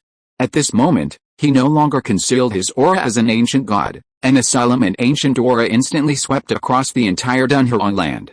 At the northern corner of the scorching plains, a towering ancient tree, its branches lush but devoid of leaves, suddenly swayed slightly. The sky, ablaze with golden, fiery clouds, hovered above the starry tree. A series of tinkling sounds rang out, and a graceful figure enveloped in flames stepped out from the void. Holy, scorching, and domineering flames coiled around her delicate body, transforming into golden red veil draped over her. She gazed intently towards the direction of the Sand River, her deep gaze seemingly piercing through time and space. She could sense 2 ancient kings appearing in that location, each possessing power no less than hers. Unexpectedly, the Sand River ancient dragon, sensing Mu Hongyun's aura, showed no composure, instead becoming even more ferocious. Lingling, you guys go first. If I don't subdue it today, I'm not Mu Hongyun. Mu Hongyun, with his fiery temper, waved his hand, signaling Shazai to lead the others away. Xin Xia, Chen Ying, and Zhao Mannian stared wide-eyed. In their minds, a mage capable of single-handedly killing a commander-level demon was already an exceptional individual. A being whose body could be made of the 1,000-mile Sand River was definitely at the monarch level, and yet Mu Hongyun actually claimed he would subdue a monarch? If this hadn't been said aloud, Zhao Mannian would have definitely accused him of bragging. But since Mu Hongyun said it, Zhao Mannian believed it without hesitation. Chen Ying opened her mouth, unable to utter a word, then pointed to the sky with a shocked expression. Zhao Mannian, with a righteous indignation, said, "Are you questioning me, God Mu?" Chen Ying quickly and nervously shook her head. "You really are my cousin, aren't you? Afraid I won't die?" Beneath the sky, Mu Hongyun grinned maliciously. Beneath his black robes adorned with gold patterns, ruby-like scales had emerged, their edges golden, interlocking to form mysterious golden patterns. Mu Hongyun remained silent, speaking in a low voice. As the most ancient deity, he held the power over numerous worlds. With a wave of his hand, thunder and rain filled the entire space heavenly decree of the divine firmament. 4 absolute heavens of thunder, the sky shattered, and the entire world instantly plunged into darkness. Countless bolts of lightning erupted from Mu Hongyun's body, and the 4 elemental beasts formed from lightning charged towards the ancient Sand River Dragon hovering in the sky. The Sand River Dragon's first incarnation was undoubtedly an emperor-level creature, but in its second incarnation, its strength was limited by the Sand River, allowing it to only unleash supreme-level power. The Sandstorm Dragon swung its massive body, and 4 thick sandstone pythons followed a whirlwind, charging towards the sky. 1,000-foot bolt of heavenly lightning transformed into vast celestial light, and 10 frantically roaring swani broke through the cage forged by dark clouds, unleashing boundless celestial light. Each bolt of lightning contained infinite variations. The ancient dragon of the Sand River, trapped in the lightning, trembled, causing the entire Sand River to shudder and crack. Roar, it roared, a part of its body annihilated by the lightning, filled with resentment. Just as it was about to regenerate, its body was shattered again by the lightning. Roar, at the same time, Mu Hongyun roared, the sound waves rolling like a tsunami, containing unparalleled power. Within a 20-kilometer radius of the Sand River, all creatures below the rank of warrior were killed by this roar, managing only to take 2 steps before collapsing. Crimson blood flowed from their 7 orifices. Great 5 elements divine wheel, spear of judgment. Mu Hongyun unleashed his divine power, a holy spear radiating boundless divine light piercing the sky like a falling meteor. The ancient dragon of the Sand River sensed the killing intent from above. Though mindless, it still felt fear, an attack of absolute annihilation. It could sense that when that divine spear fell, all life in the northern corner of the scorching plains would be slaughtered. I submit. Finally, the ancient dragon of the Sand River conveyed a spiritual message to Mu Hongyun, expressing its willingness to submit. Look at how this dragon was forced to submit. It had no mind, yet it was forced to have one. Mu Hongyun laughed heartily. It's good that you submit. You should go back to where you are in slumber. You are not allowed to leave the Northwest land without my order. Mu Hongyun placed a divine sense mark on its body, instructing it to continue as before. After subduing another supreme henchman, Mu Hongyun released his vast divine sense, locked onto Mo Fan and the others, and traversed space back to the head of the sand-howling tiger. You little brat, you dare to steal my spot. Upon returning, Mu Hongyun found Mo Fan sitting on the tiger's head and immediately kicked him. Ouch! When did you get back? Mo Fan exclaimed in surprise upon seeing Mu Hongyun. I came back just as I was kicking you. Isn't that obvious? Getting cocky, Mo Fan. Having safely crossed the Sand River, they were greeted by a vast expanse of land that looked as if it had been scorched by flames. This was the northern corner of the scorching plains, a special, pristine land still shrouded in mystery, with relatively few human footprints. Hunters were scattered throughout the country, having thoroughly explored most of the renowned demon regions, making it extremely difficult to find resources and treasures. However, the northern corner of the scorching plains, separated by the massive Sand River, was a relatively isolated area, making it a fertile ground with many unknowns and the potential to yield rare resources that hunters would risk their lives for. The exact size of the northern corner of the scorching plains was currently difficult to ascertain. Based on the information Mo Fan had previously spent 9 million silver dollars searching for, the Flame Princess resided in the central part of the northern corner. The northern corner of Zhuan is shaped like a basin. Although the land appears flat at first glance, its topography has been explored by predecessors. Therefore, the further one travels towards the center of the northern corner, the lower the elevation becomes. The entire northern corner resembles a fire basin, with the surrounding soil and gravel appearing reddish-brown. It is said that the very center of the northern corner is a land ablaze with flames. The flames rise from the somewhat cracked ground, appearing as scattered patches of red wheat seedlings, here and there. Those without fire resistance simply cannot traverse that area. End of this chapter. Thank you so much for reading until the end. Don't forget to give it a like. Looking for more exclusive content and immediate access? Subscribe to our Patreon. Remember, every like, subscription or donation encourages us to continue. Thank you all. See you in the next video.